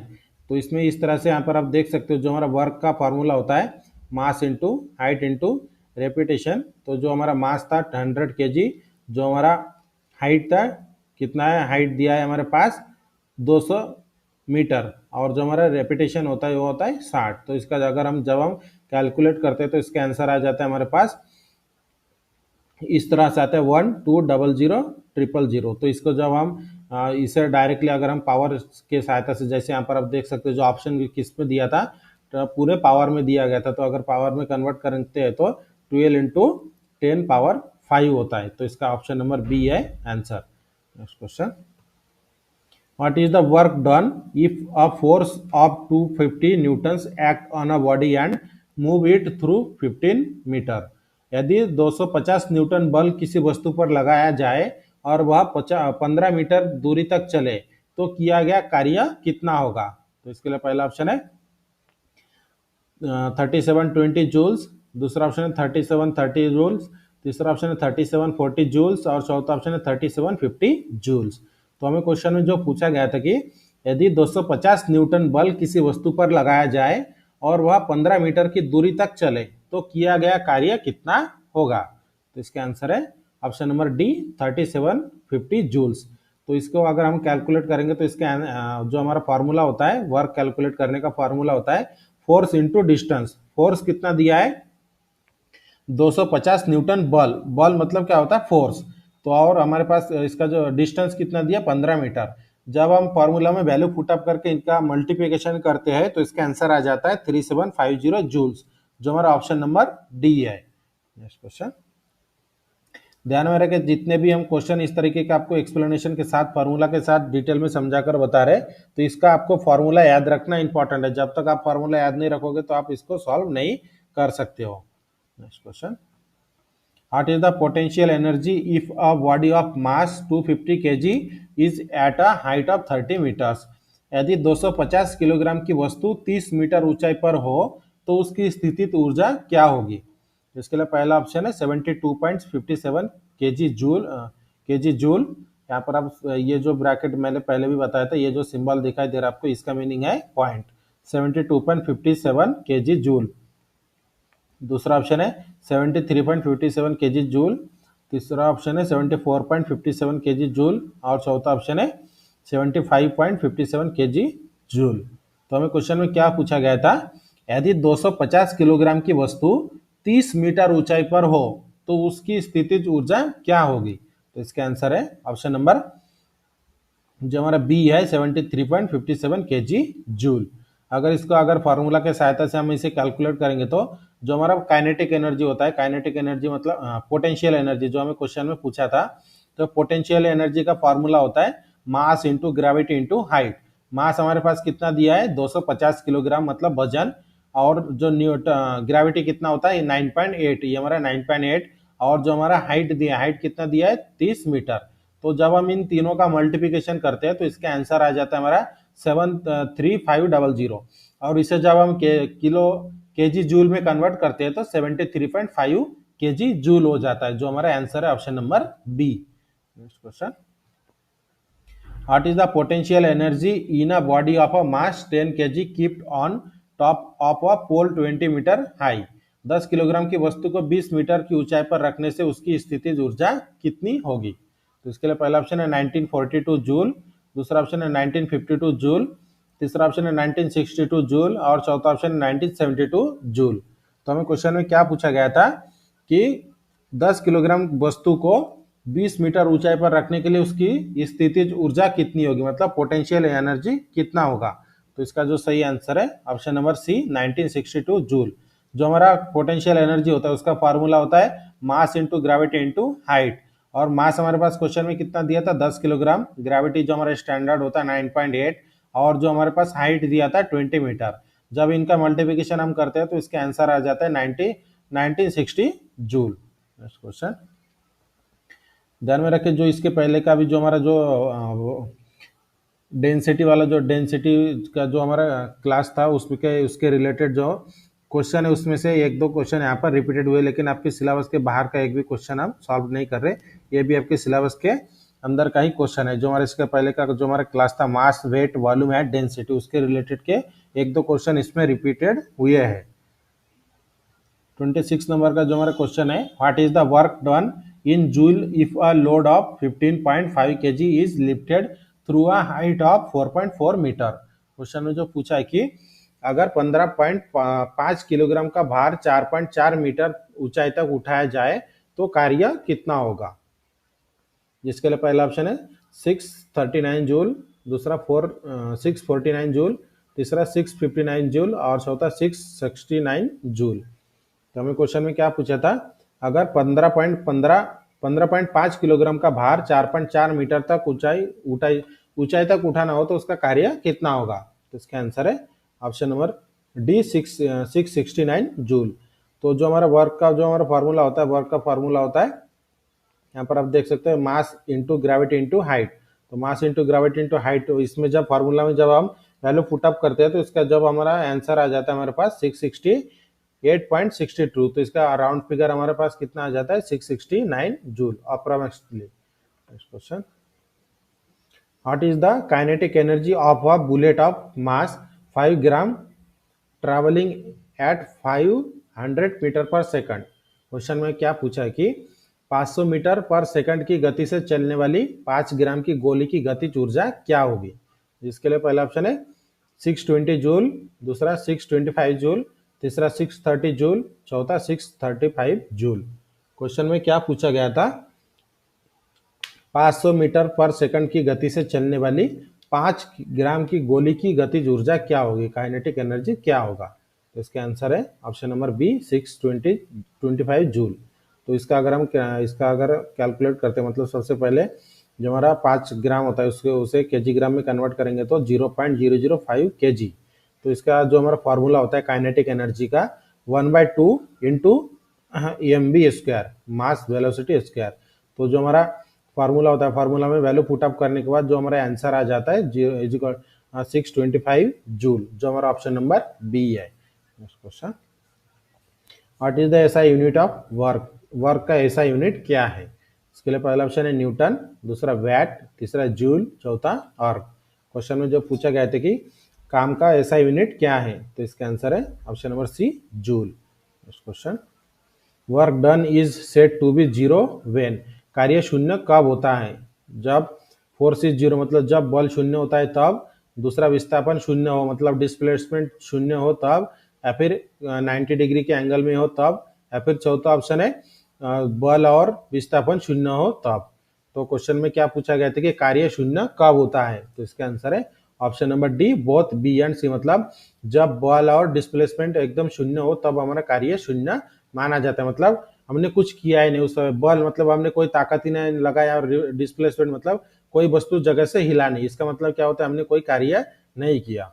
Next question, power is define as, शक्ति का फॉर्मूला क्या है? शक्ति को अगर हमें कैलकुलेट करना है, पावर को कैलकुलेट करना है, तो उस समय कौन से फॉर्मूला का उपयोग किया जाता है? तो इसके लिए पहला ऑप्शन है वर्क इनटू टाइम, दूसरा वर्क डिवाइडेड बाय टाइम, तीसरा फोर्स इनटू डिस्टेंस, चौथा एनर्जी डिवाइडेड बाय फोर्स। तो हमें क्वेश्चन में जो पूछा गया था, पावर को कैलकुलेट करने का फॉर्मूला क्या है, तो इसका आंसर है option number B, work divided by time, मतलब कार्य डिवाइडेड बाय समय। जो पहला क्वेश्चन है, what is the ratio between the distance move by the effort to the distance move by the load. Question में क्या कहा गया है कि प्रयास द्वारा चली दूरी एवं भार द्वारा चली गई दूरी का क्या रेशो होता है, मतलब जो हम बल लगाते हैं, बल द्वारा जो दूरी तय होता है और जो भार द्वारा जो दूरी तय होता है, इसके अनुपात को क्या कहा जाता है जो हमें इस क्वेश्चन में पूछा है। इसके लिए पहला ऑप्शन है मैकेनिकल एडवांटेज, दूसरा ऑप्शन है वेलोसिटी रेशो, तीसरा ऑप्शन है इफिशियंसी, और चौथा ऑप्शन है फलक्रम। तो हमें क्वेश्चन में क्या पूछा गया था कि एफर्ट द्वारा चली गई दूरी और भार द्वारा चली गई दूरी, इसके अनुपात को क्या कहा जाता है, तो इसका आंसर है option number B, velocity ratio. तो अगर एक्सप्लेनेशन के साथ हमें बताना पड़े कि वेलोसिटी रेशो का फॉर्मूला क्या होता है, वेलोसिटी रेशो मतलब क्या होता है, distance move bye effort divided by distance move by load. इसी का मीनिंग जो हमें इस क्वेश्चन में पूछा गया था कि what is the ratio between the distance move by the effort and distance move by the load. तो इसका आंसर आ जाता है हमारा option number B, velocity ratio. Next question, what is the ratio of mechanical advantage to the velocity ratio of a simple machine. एक simple machine के mechanical advantage का वेग अनुपात में क्या अनुपात होता है? इसके लिए पहला ऑप्शन है लोड, दूसरा ऑप्शन है एफर्ट, तीसरा ऑप्शन है एफिशिएंसी, और चौथा ऑप्शन है पावर। तो हमें जो क्वेश्चन में पूछा गया है कि एक साधारण मशीन के यांत्रिक लाभ का वेग अनुपात में क्या अनुपात होता है, तो इसका आंसर है option number C, efficiency. Efficiency का फॉर्मूला क्या होता है, mechanical advantage divided by velocity ratio into 100। ध्यान में रखें, जो भी आपका जो बेल के रिलेटेड जो सिलेबस है, आपको सिलेबस पूरा आईटीआई के सिलेबस का ही है। तो इस मतलब जो अगर जो आपने जो आईटीआई में पढ़ाई की है उसी के रिलेटेड जो सिलेबस आपका एज इट इज वही है। तो आईटीआई में जिस तरीके के क्वेश्चन पूछे जाते हैं तो आपको वेल के एग्जाम में भी उसी तरीके के क्वेश्चन पूछे जाएंगे, क्योंकि सिलेबस आपका सेम है। Next question, what is the mechanical advantage if a load of 1000 kg is lifted by a simple machine and effort applied is 250 kg। तो क्वेश्चन में हमें क्या पूछा गया था कि यदि 1000 किलोग्राम का भार एक साधारण मशीन द्वारा उठाया जाता है और 250 किलोग्राम का प्रयास लगाया जाता है तो मैकेनिकल एडवांटेज कितना होगा। तो सबसे पहले हम ऑप्शन देखते हैं, उसके बाद एक्सप्लेनेशन देखते हैं। सबसे पहला ऑप्शन है 6, दूसरा ऑप्शन है 8, तीसरा ऑप्शन है 3, और चौथा ऑप्शन है 4। तो हमें क्वेश्चन में क्या पूछा गया है कि यदि 1000 किलोग्राम का भार एवं 1000 किलोग्राम का भार एक साधारण मशीन द्वारा उठाया जाता है और 250 किलोग्राम का प्रयास लगता है तो मैकेनिकल एडवांटेज क्या होगा। तो इसमें क्या होगा, मैकेनिकल एडवांटेज में आपको सबसे पहले फॉर्मूला पता होना चाहिए। फॉर्मूला में वैल्यू पुट अप करोगे तो उसके बाद आपका आंसर निकल जाएगा। तो इसका आंसर आता है ऑप्शन नंबर डी, 4। अगर हम एक्सप्लेनेशन मतलब फार्मूला में वैल्यू पुट अप करते हैं, जैसे मैकेनिकल एडवांटेज का फार्मूला क्या होता है, लोड डिवाइडेड बाय एफर्ट। तो लोड हमारे पास कितना दिया, 1000 किलोग्राम डिवाइडेड बाय 250। हमारा जो एफर्ट है, एफर्ट कितना है 250 ग्राम, 250 केजी। तो जब हम इन दोनों का डिवाइडेशन करते हैं तो इसका आंसर कितना आ जाता है, 4। ऑप्शन नंबर डी इसका आंसर है 4। Next question, what is the velocity ratio of a wheel and axle if the radii of wheel and axle are 375 millimetre and 75 millimetre respectively. Question में क्या पूछा है कि व्हील और एक्सेल का वेग अनुपात क्या होगा यदि व्हील और एक्सेल की त्रिज्या क्रमशः 375 मिलीमीटर और 75 मिलीमीटर है। जिसके लिए पहला ऑप्शन है 3, दूसरा ऑप्शन है 4, तीसरा ऑप्शन है 5 और चौथा ऑप्शन है 2। तो जो हम इस क्वेश्चन में जो हमें कैलकुलेट करने के लिए बोला गया था कि what is the velocity ratio, हमें कैलकुलेट क्या करना है,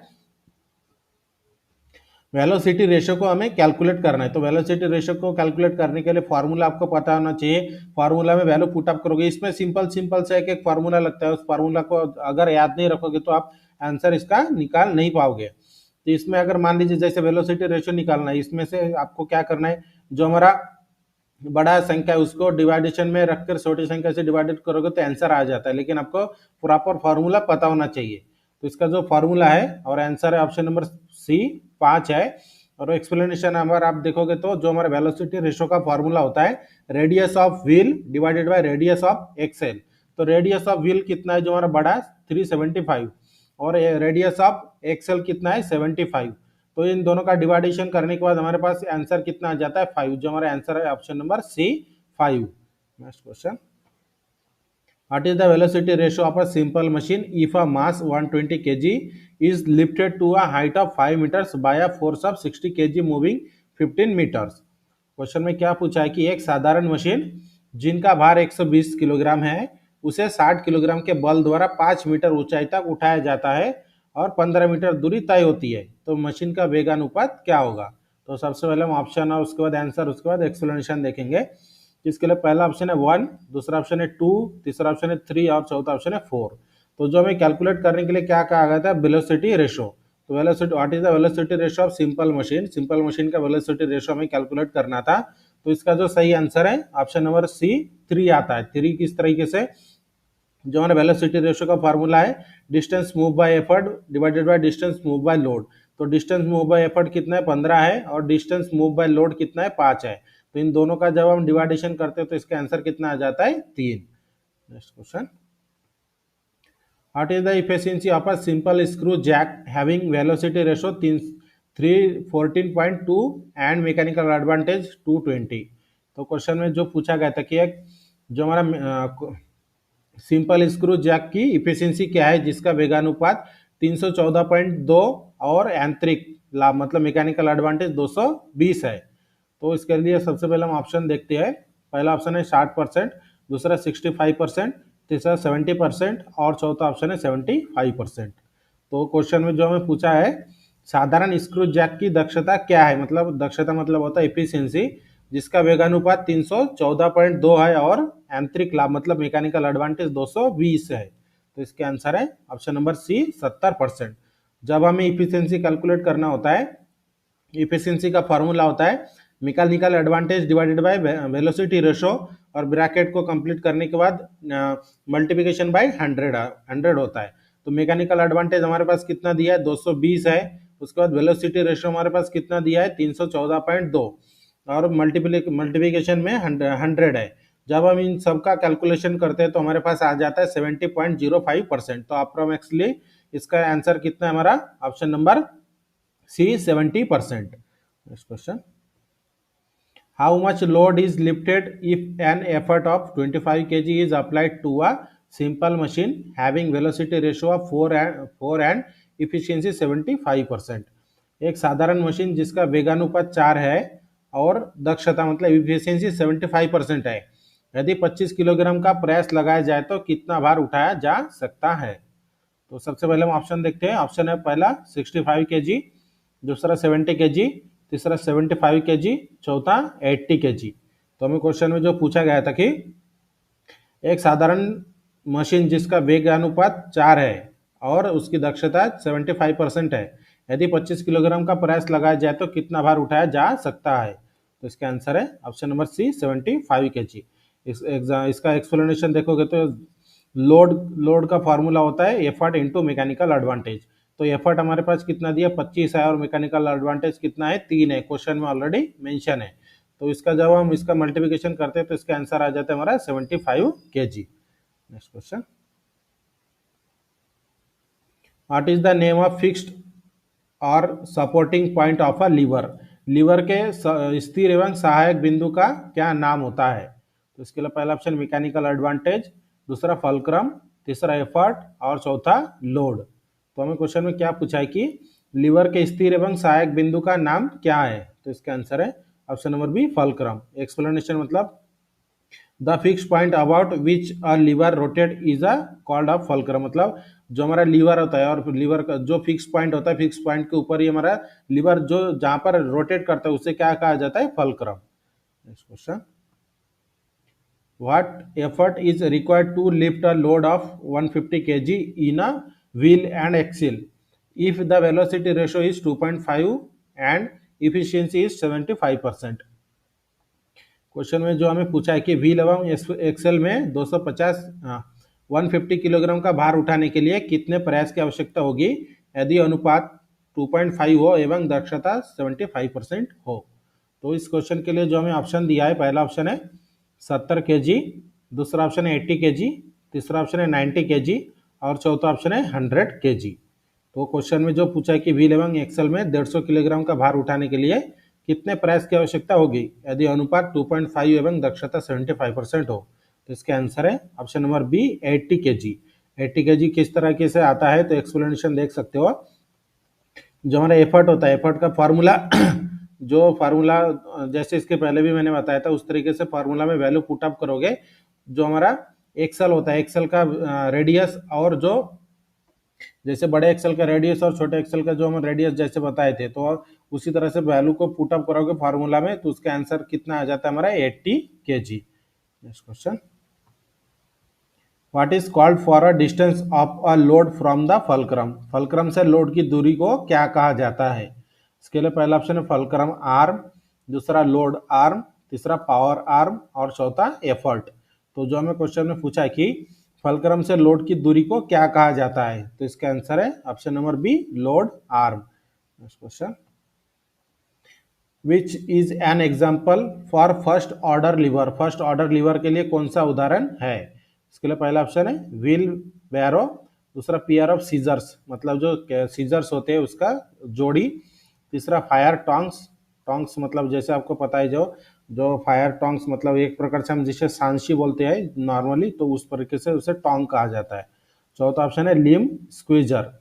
तो जो हमें क्वेश्चन में पूछा है कि फर्स्ट ऑर्डर लीवर के लिए कौन सा उदाहरण है, तो इसका आंसर है option number A pair of scissors, मतलब जो हमारे सीजर्स होते हैं सीजर्स की जोड़ी, जो फर्स्ट ऑर्डर लीवर का एक उदाहरण है। Next question, which is an example for second order liver, second order lever का एक कौन सा एक उदाहरण है? जिसके लिए पहला ऑप्शन है कॉमन बैलेंस, दूसरा पेयर ऑफ सीजर्स, तीसरा बॉटल ओपनर और चौथा ऑप्शन है human four arm four arm. तो क्वेश्चन में हमें जो पूछा है कि सेकंड ऑर्डर लीवर का उदाहरण कौन सा है, तो इसका आंसर है option number C bottle opener. जो बॉटल ओपनर मतलब क्या होता है, जो जैसे आप नॉर्मली कांच के जो बॉटल होते हैं जिसमें हम कोल्ड ड्रिंक पीते हैं, फॉर एग्जाम्पल के लिए एग्जाम्पल जो हमारा थम्सअप वगैरह होता है उसका जो ओपनर होता है वो अपना वो ओपनर होता है सेकंड ऑर्डर लीवर का एक उदाहरण का। Next question, which is an example of third order liver, third order lever का एग्जाम्पल क्या है? इसके लिए पहला ऑप्शन है कॉमन बैलेंस, दूसरा फोर्स फॉर चिप्स और तीसरा ऑप्शन है पेयर ऑफ सीजर्स और चौथा लिम स्क्वीजर्स। तो क्वेश्चन में हमें क्या पूछा है कि थर्ड ऑर्डर लीवर का एग्जाम्पल क्या है, तो इसका आंसर है option number B forceps. Next question, which types of lever is bell crank lever, bell crank lever किस प्रकार का लीवर होता है? तो इसके लिए पहला ऑप्शन है कर्व लीवर, दूसरा फर्स्ट ऑर्डर लीवर, तीसरा सेकंड ऑर्डर लीवर और चौथा थर्ड ऑर्डर लीवर। तो हमें क्वेश्चन में क्या पूछा है, बेल क्रैंक लीवर किस प्रकार का लीवर होता है? तो इसका आंसर है option number A curve lever. Next question, which order lever is claw hammer, claw hammer का ऑर्डर कुला हैमर का कौन सा ऑर्डर लीवर है जो आपको इस डायग्राम में दिखाया गया है? इससे आपको पहचानना कि कुला हैमर का ऑर्डर लीवर कौन सा है। तो इसके लिए पहला ऑप्शन फर्स्ट ऑर्डर लीवर, दूसरा सेकंड ऑर्डर लीवर, तीसरा थर्ड ऑर्डर लीवर और चौथा ऑप्शन है curve lever.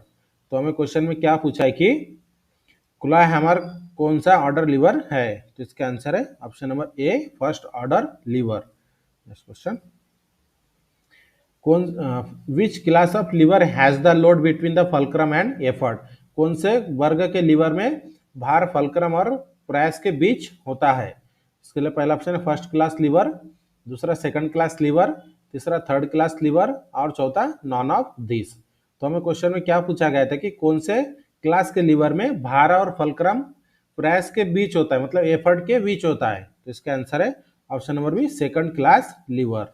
Next question, what is the mechanical advantage of a machine that multiple effort 4 time, एक मशीन जो प्रयास को 4 गुना बढ़ाती है उसका यांत्रिक लाभ क्या होगा।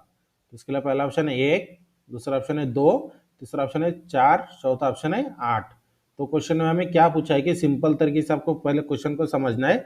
एक मशीन जो एफर्ट को 4 गुना बढ़ाती है उसका मैकेनिकल एडवांटेज क्या होगा। तो इसका मैकेनिकल एडवांटेज होगा 4, 4 गुना बढ़ा रही है मतलब उसका मैकेनिकल एडवांटेज कितना होगा 4। मैकेनिकल एडवांटेज का फॉर्मूला होता है load divided by effort. Next question, which simple machine is use to lift heavy load vertically, भारी भार को वर्टिकली रूप से उठाने के लिए कौन से सिंपल मशीन उपयोग की जाती है। तो इसके लिए पहला ऑप्शन है पुली, दूसरा लीवर, तीसरा इंक्लाइन प्लेन और चौथा स्क्रू पेज। तो स्क्रू जिसे हिंदी में पेज कहते हैं, इंक्लाइन प्लेन मतलब जो स्लोप होता है जिसे हम नॉर्मली स्लोप कहते हैं उसे टेक्निकली इंक्लाइन प्लेन कहा जाता है। तो क्वेश्चन में हमें क्या पूछा गया था, भारी भार को वर्टिकल रूप से उठाने के लिए कौन सी सरल मशीन मतलब सिंपल मशीन का उपयोग किया जाता है। तो इसका आंसर है ऑप्शन नंबर ए, पुली, पुली का उपयोग किया जाता है। पुली system help lift load vertically with less effort, मतलब पुली का उपयोग करके हम वर्टिकली लोड को ज्यादा कम मेहनत के सहायता से मतलब कम एफर्ट के सहायता से हम उसे लिफ्ट कर सकते हैं। Next question, efficiency of an ideal machine, एक आदर्श मशीन की इफिशियंसी कितना परसेंट होता है।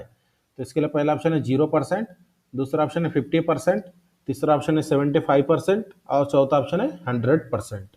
हमें क्वेश्चन में क्या पूछा है कि एक आदर्श मशीन की दक्षता कितनी परसेंट होती है। तो इसका आंसर है ऑप्शन नंबर डी, 100% होते हैं। Ideal machine have no energy loss, so efficiency is 100%। जो आदर्श मशीन होती है इसका कोई भी एनर्जी लॉस नहीं होता है, जिस वजह से इसका जो इफिशियंसी होती है वो 100% होती है। Next question, in a wheel and axle velocity ratio is calculated by, wheel और एक्सेल में वेग अनुपात की गणना की जाती है। इसके लिए पहला ऑप्शन है रेडियस ऑफ एक्सेल, दूसरा रेडियस ऑफ व्हील, तीसरा ऑप्शन है wheel radius divided by axle radius, चौथा ऑप्शन है axle radius divided by wheel radius. तो इसका जो हमारा जो आंसर है डायरेक्टली हम इसमें दिखा रहे, जो हमारा वेलोसिटी रेशो का जो फार्मूला होता है radius of wheel divided by radius of axle. तो इसमें ऑलरेडी हमें क्वेश्चन में क्या दिया था, व्हील ऑफ एक्सेल मतलब जो हमारा wheel and axle velocity ratio is calculated by, velocity ratio का जो व्हील और एक्सेल का वेलोसिटी रेशो हम कैलकुलेट करते हैं तो उसमें फार्मूला कौन सा यूज करते हैं, radius of wheel divided by radius of axle. तो जो हमारा इसका जो सही आंसर था option number B, radius of wheel. Next question, what is in the middle of a third class lever, third class lever के बीच में क्या होता है। तो इसके लिए पहला ऑप्शन है फल्क्रम, दूसरा लोड, तीसरा एफर्ट और चौथा नॉन। तो क्वेश्चन में जो पूछा है कि थर्ड क्लास लीवर के बीच में क्या होता है, तो इसका आंसर है ऑप्शन नंबर सी, एफर्ट होता है। थर्ड क्लास लीवर जो होता है इसके सेंटर में क्या होता है, एफर्ट होता है। Next question, what is the use of an incline plane, incline plane का उपयोग किस लिए किया जाता है। ढालू तल, जो मैंने अब स्लोप बोला था उसे ढालू तल या फिर इंक्लाइन प्लेन कहा जाता है। तो इसका उपयोग किस लिए किया जाता है। इसके लिए पहला ऑप्शन है कटिंग मतलब काटने के लिए, दूसरा लिफ्टिंग लोड इजीली मतलब भार को आसानी से उठाने के लिए, तीसरा रोटेटिंग ऑब्जेक्ट मतलब वस्तु को घुमाने के लिए और चौथा नॉन ऑफ दिस मतलब इसमें से कोई नहीं। तो क्वेश्चन में जो पूछा गया था कि इंक्लाइन प्लेन का उपयोग किस लिए किया जाता है, तो इसका आंसर है option number B, lifting load easily मतलब जो हमारा लोड होता है लोड को लिफ्ट एकदम आसानी से किया जा सकता है, जो हमारा इंक्लाइन प्लेन होता है उसके सहायता से। Incline plane reduce effort by increasing distance मतलब जो अधिक दूरी के लिए जो हमारा इंक्लाइन प्लेन के सहायता से हम कम एफर्ट लगा के ज्यादा दूरी तक हम लोड को लिफ्ट कर सकते हैं।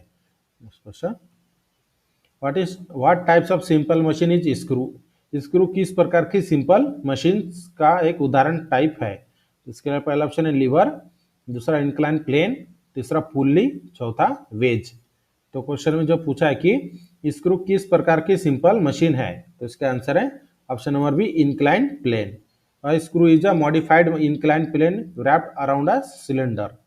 Next question, if a machine has 100% efficiency what is called.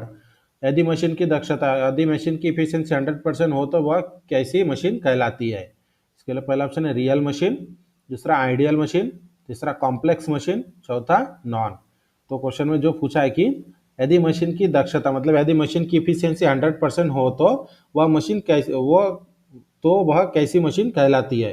तो इसका आंसर है option number B, ideal machine. जो आइडियल मशीन होती है उसकी इफिशियंसी कितना होता है, 100% होता है आइडियल मशीन की। जो इसके पहले भी हम इसके रिलेटेड क्वेश्चन को सॉल्व करके दिए थे। Next question, what is the main advantage of a pulley. Pulley का मेन एडवांटेज क्या है।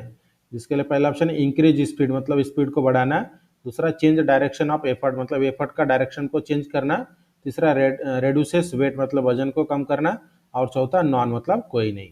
तो क्वेश्चन में जो पूछा है कि पुली का मेन एडवांटेज क्या है, तो इसका आंसर है option number B, change direction of effort मतलब जो हमारा एफर्ट होता है एफर्ट का डायरेक्शन को चेंज करने के लिए पुली का उपयोग किया जाता है, और यही पुली का एक मेन एडवांटेजेस है। Next question, what is the formula for mechanical advantage. Mechanical advantage का फॉर्मूला क्या है।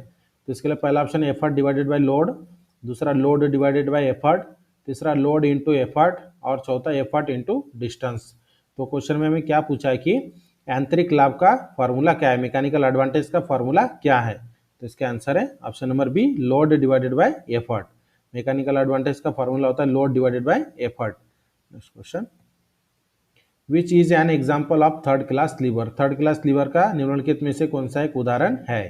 इसके लिए पहला ऑप्शन है स्क्रू, दूसरा नट क्रैकर, नट क्रैकर क्या होता है, जो अखरोट होता है उसे तोड़ने वाला, तीसरा ऑप्शन है फिशिंग रॉड मछली पकड़ने वाली छड़ी, और चौथा क्रोवार जिसे हम सब्बल कहते हैं।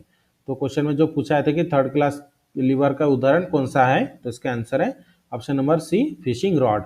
फिशिंग एक्सप्लेनेशन अगर देखेंगे तो effort is in the middle in third class lever मतलब थर्ड क्लास लीवर के जो एफर्ट होता है वो मिडिल में होता है। तो इसके लिए इसका जो एग्जाम्पल है तो ये फिशिंग रॉड का एक एग्जाम्पल है।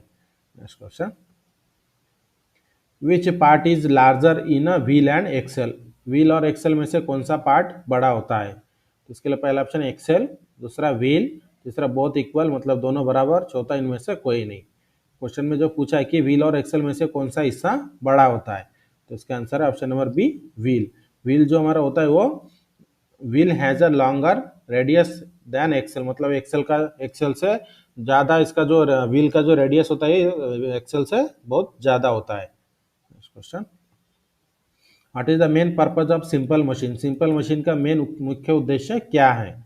जिसके लिए पहला ऑप्शन इंक्रीज एफर्ट मतलब प्रयास को बढ़ाना, दूसरा मेक वर्क इजियर मतलब काम को आसान बनाना, तीसरा इंक्रीज लोड मतलब भार को बढ़ाना, और चौथा वेस्ट एनर्जी मतलब एनर्जी को वेस्ट करना।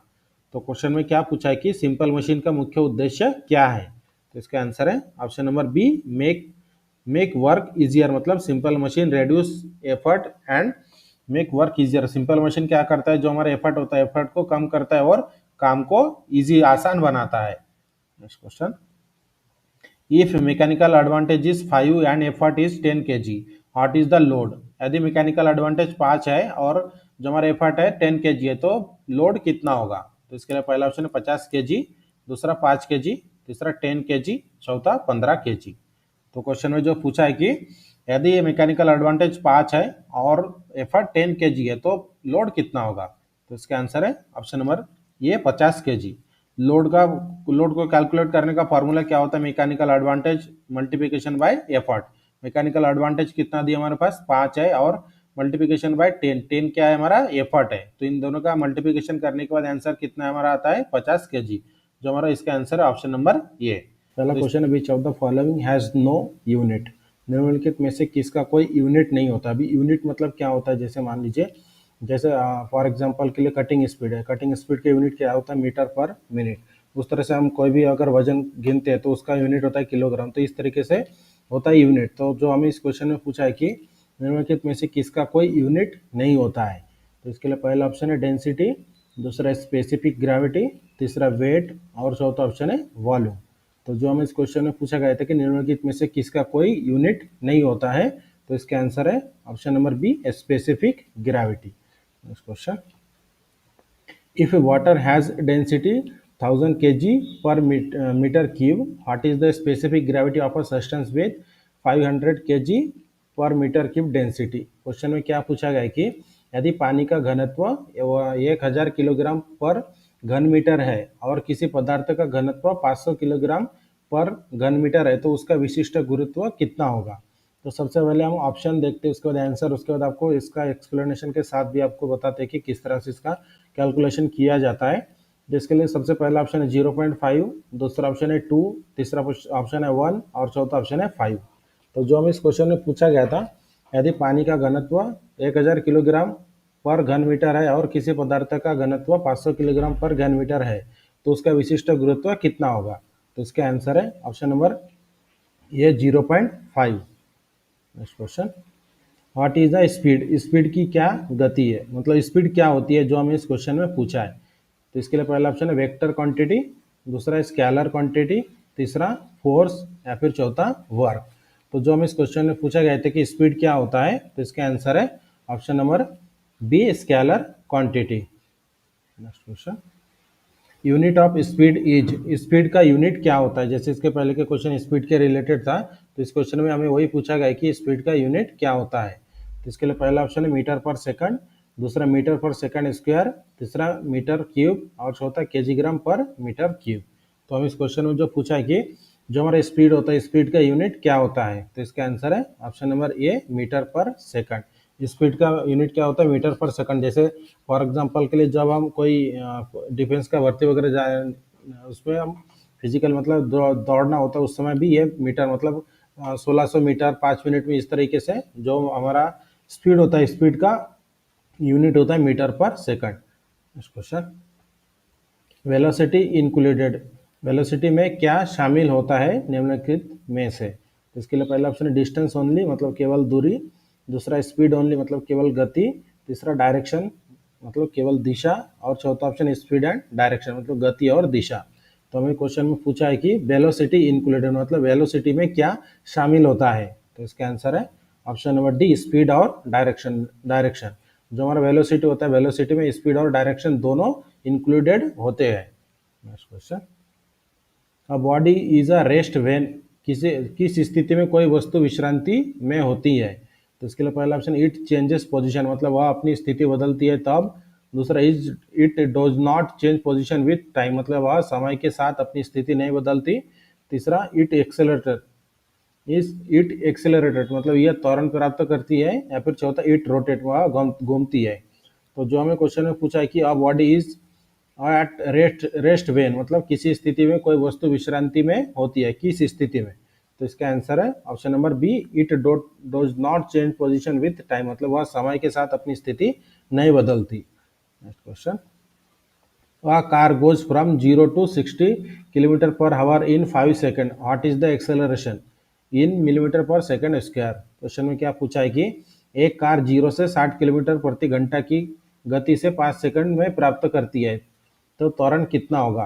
तो इसके लिए पहला ऑप्शन है 3.33 मीटर पर सेकंड स्क्वायर, दूसरा 4 मीटर पर सेकंड स्क्वायर, तीसरा 60 मीटर पर सेकंड स्क्वायर और चौथा 2 metre per second square.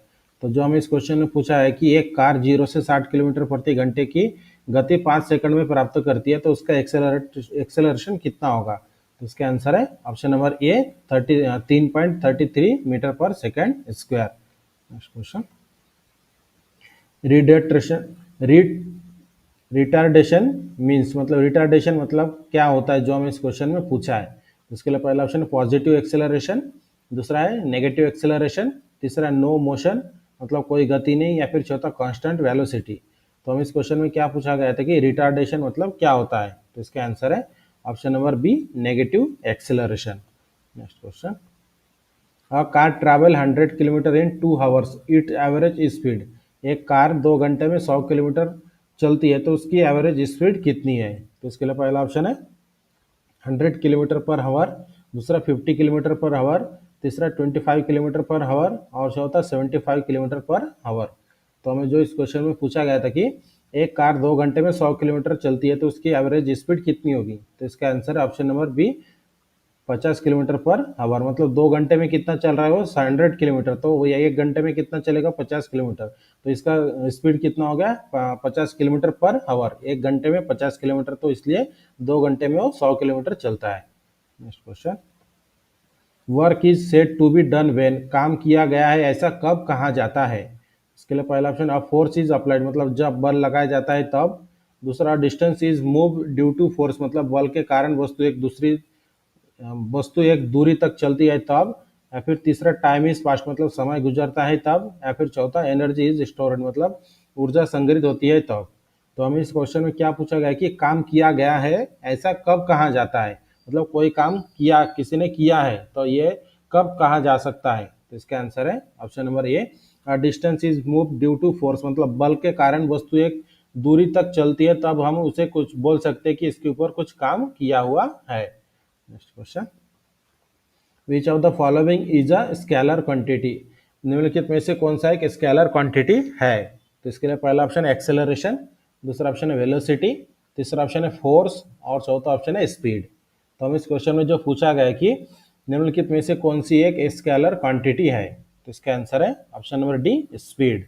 Next question, the relaxation between work force and displacement, work force और डिस्प्लेसमेंट के बीच संबंध क्या है, मतलब इसका फॉर्मूला क्या है। अगर हमें कैलकुलेट करना वर्क फोर्स और डिस्प्लेसमेंट तो इसका फॉर्मूला कौन सा यूज किया जाएगा। तो इसके लिए पहला ऑप्शन है work is equal to force into time, दूसरा ऑप्शन है work is equal to force divided by distance, तीसरा ऑप्शन है work is equal to force into distance और चौथा ऑप्शन है work is equal to mass into acceleration. Question में हमें क्या पूछा कि वर्क फोर्स और डिस्प्लेसमेंट का फॉर्मूला क्या है, तो इसका आंसर है option number C, work is equal to force into distance. Next question, the energy post by a body due to its height is, किसी वस्तु के पास उसकी ऊंचाई के कारण जो ऊर्जा होती है वह क्या कहलाती है। तो इसके लिए पहला ऑप्शन काइनेटिक एनर्जी जिसे गतिज ऊर्जा कहते हैं, दूसरा इलेक्ट्रिक एनर्जी जिसे विद्युत ऊर्जा कहते हैं, तीसरा पोटेंशियल एनर्जी जिसे स्थितिज ऊर्जा कहते हैं, या फिर चौथा हीट एनर्जी जिसे ऊष्मा ऊर्जा कहते हैं। तो जो हम इस क्वेश्चन में पूछा गया था कि किसी वस्तु के पास उसकी ऊंचाई के कारण जो ऊर्जा होती है वह क्या कहलाती है, तो इसका आंसर है option number C, potential energy. Next question, S I unit of acceleration, acceleration का एस आई यूनिट क्या है। इसके लिए पहला ऑप्शन है मीटर पर सेकंड, दूसरा मीटर पर सेकंड स्क्वायर, तीसरा किलोमीटर पर हावर और चौथा ऑप्शन है न्यूटन। तो जो हमें क्वेश्चन में पूछा गया था कि एक्सेलरेशन का एस आई यूनिट क्या है, तो इसका आंसर है option number B, meter per second square. Next question, the quantity that determine motion direction is, गति की दिशा निर्धारित करने वाला परिणाम कौन सा है। तो इसके लिए पहला ऑप्शन है मास, दूसरा ऑप्शन है स्पीड, तीसरा ऑप्शन है वेलोसिटी और चौथा ऑप्शन है डिस्टेंस।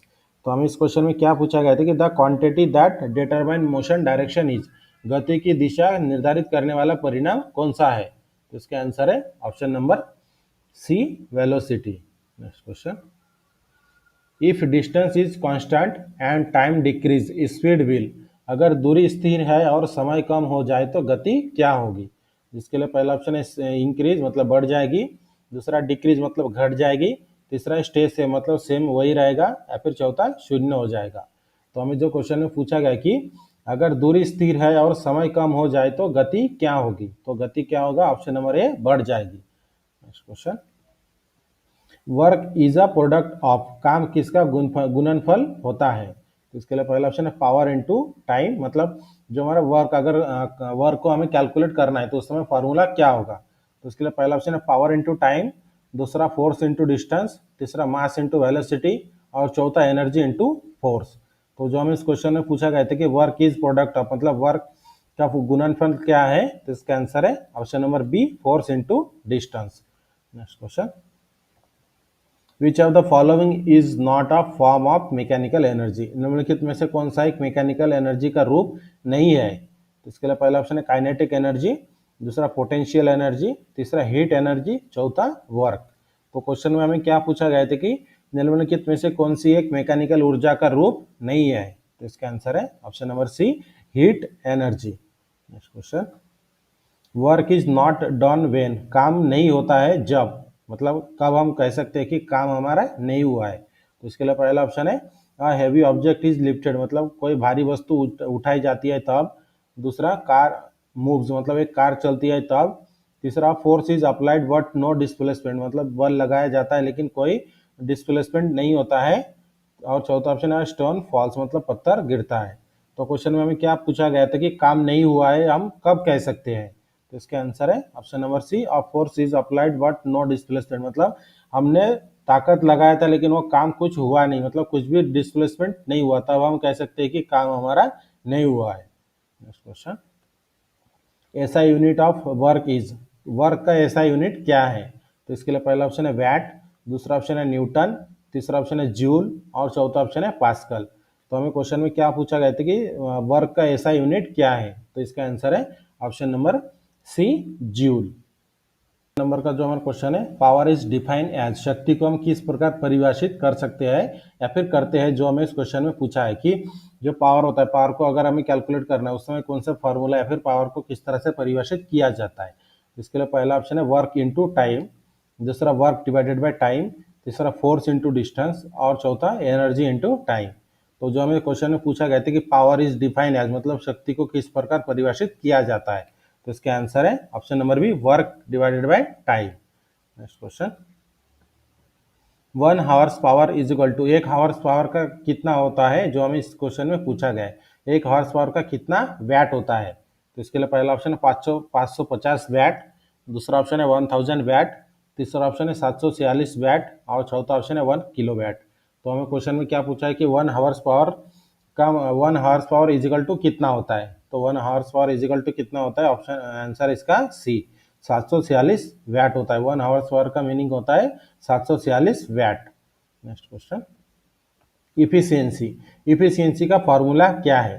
तो इफिशियंसी का फॉर्मूला के लिए जो हमें पहला ऑप्शन दिया है, output divided by input into 100, दूसरा ऑप्शन है input divided by output into 100, तीसरा ऑप्शन है वर्क इंटू पावर और चौथा ऑप्शन है फोर्स इंटू एक्सेलरेशन। तो हमें क्वेश्चन में क्या पूछा गया है कि इफिशियंसी का फॉर्मूला क्या है? तो इफिशियंसी का फॉर्मूला है option number A, output divided by input into 1000। Next question, if input 500 watt and output 400 watt, what is the efficiency? हमें क्वेश्चन में जो पूछा है कि यदि इनपुट 500 वैट है और आउटपुट 400 वैट है तो उसकी इफिशियंसी कितनी होगी? तो इसके लिए पहला ऑप्शन है 90%, दूसरा ऑप्शन है 85%, तीसरा ऑप्शन है 80% और चौथा ऑप्शन है 75%। तो हमें जो क्वेश्चन में पूछा गया था कि यदि इनपुट 500 वैट है और आउटपुट 400 वैट है तो इसकी इफिशियंसी कितनी होगी? तो इसका आंसर है option number C, 80%। Next question, VHP is always, VHP हमेशा क्या होता है, मतलब VHP हमेशा किस तरीके का होता है, जो हमें इस क्वेश्चन में पूछा गया है? तो इसके लिए पहला ऑप्शन है ग्रेटर देन IHP, दूसरा ऑप्शन है इक्वल टू IHP, तीसरा लेस देन IHP और चौथा ऑप्शन है नॉट रिलेटेड। तो जो हमें क्वेश्चन में पूछा गया था कि BHP हमेशा क्या होता है, तो BHP हमेशा क्या होता है? Option number C, less than IHP, IHP से हमेशा BHP क्या होता है? कम होता है। Next question, kinetic energy depend on, kinetic energy किस पर निर्भर होती है? तो इसके लिए पहला ऑप्शन है हाइट ओनली, मतलब केवल ऊंचाई पर, दूसरा वेलोसिटी और मास पर, तीसरा प्रेशर पर या फिर चौथा एरिया पर। तो हमें क्वेश्चन में जो पूछा गया था काइनेटिक एनर्जी किस पर निर्भर करती है, तो इसका आंसर है ऑप्शन नंबर बी, वेलोसिटी और मास पर निर्भर करती है kinetic energy. Next question, potential energy is, स्थितिज ऊर्जा का फॉर्मूला क्या है? तो इसके लिए पहला ऑप्शन है पीई, मतलब पोटेंशियल एनर्जी, पोटेंशियल एनर्जी का ये शॉर्ट फॉर्म है। P is equal to mass into gravity into height. दूसरा ऑप्शन है potential energy is equal to mass into velocity square. तीसरा ऑप्शन है P is equal to 1/2 mass velocity square और चौथा option है पीई, मतलब potential energy is equal to mass gravity divided by velocity. तो हमें क्वेश्चन में जो पूछा गया था कि पोटेंशियल एनर्जी का फॉर्मूला क्या है, तो इसका आंसर है option number A, potential energy is equal to mass into gravity into height. Next question, और 2 kg object at 10 metre height has potential energy. Question में जो हमें पूछा गया है कि एक 10 मीटर ऊंचाई पर रखी 2 किलोग्राम वस्तु की पोटेंशियल एनर्जी कितनी होगी, जबकि हमारे पास ग्रेविटी 10 मीटर स्क्वायर 10 मीटर पर स्क्वायर दिया गया है ग्रेविटी। इसके लिए पहला ऑप्शन है 200 जूल, दूसरा ऑप्शन है 20 जूल, तीसरा ऑप्शन है 100 जूल और चौथा ऑप्शन है 2 जूल। तो जो हमें क्वेश्चन में पूछा गया था कि 10 मीटर ऊंचाई पर रखी गई 2 किलोग्राम वस्तु की पोटेंशियल एनर्जी कितनी होगी, तो इसका आंसर है ऑप्शन नंबर ए 200 जूल। तो पोटेंशियल एनर्जी कैलकुलेट करने का जो हमारा फॉर्मूला होता है mass into gravity into height. तो मास कितना दिया है 2 किलोग्राम, वजन कितना है 2 किलोग्राम, उसके बाद ग्रेविटी कितना दिया हमारे पास 10 दिया है और हाइट कितना है हमारा 10 मीटर। तो जब हम सबका कैलकुलेशन करते हैं मल्टीप्लिकेशन करते हैं तो इसका आंसर कितना आ जाता है हमारे पास 200 जूल, जो ऑप्शन नंबर ये है इसका सही answer. Next question, the unit of power is, power की यूनिट क्या है, तो इसके लिए पहला ऑप्शन है न्यूटन, दूसरा ऑप्शन है जूल, तीसरा ऑप्शन है वैट, चौथा ऑप्शन है पास्कल। तो हमें जो इस क्वेश्चन में पूछा गया था कि पावर का यूनिट क्या है, तो पावर का यूनिट है option number C watt. Next question, power is the rate of, शक्ति किसकी दर होती है, मतलब पावर का रेट क्या होता है, तो इसके लिए पहला ऑप्शन है फोर्स, दूसरा ऑप्शन है वेलोसिटी, तीसरा ऑप्शन है वर्क और चौथा ऑप्शन है प्रेशर। तो हमें इस क्वेश्चन में जो पूछा गया था कि power is the rate of, शक्ति किसकी दर होती है, तो शक्ति वर्क का मतलब काम का रेट होता है। तो इस तरह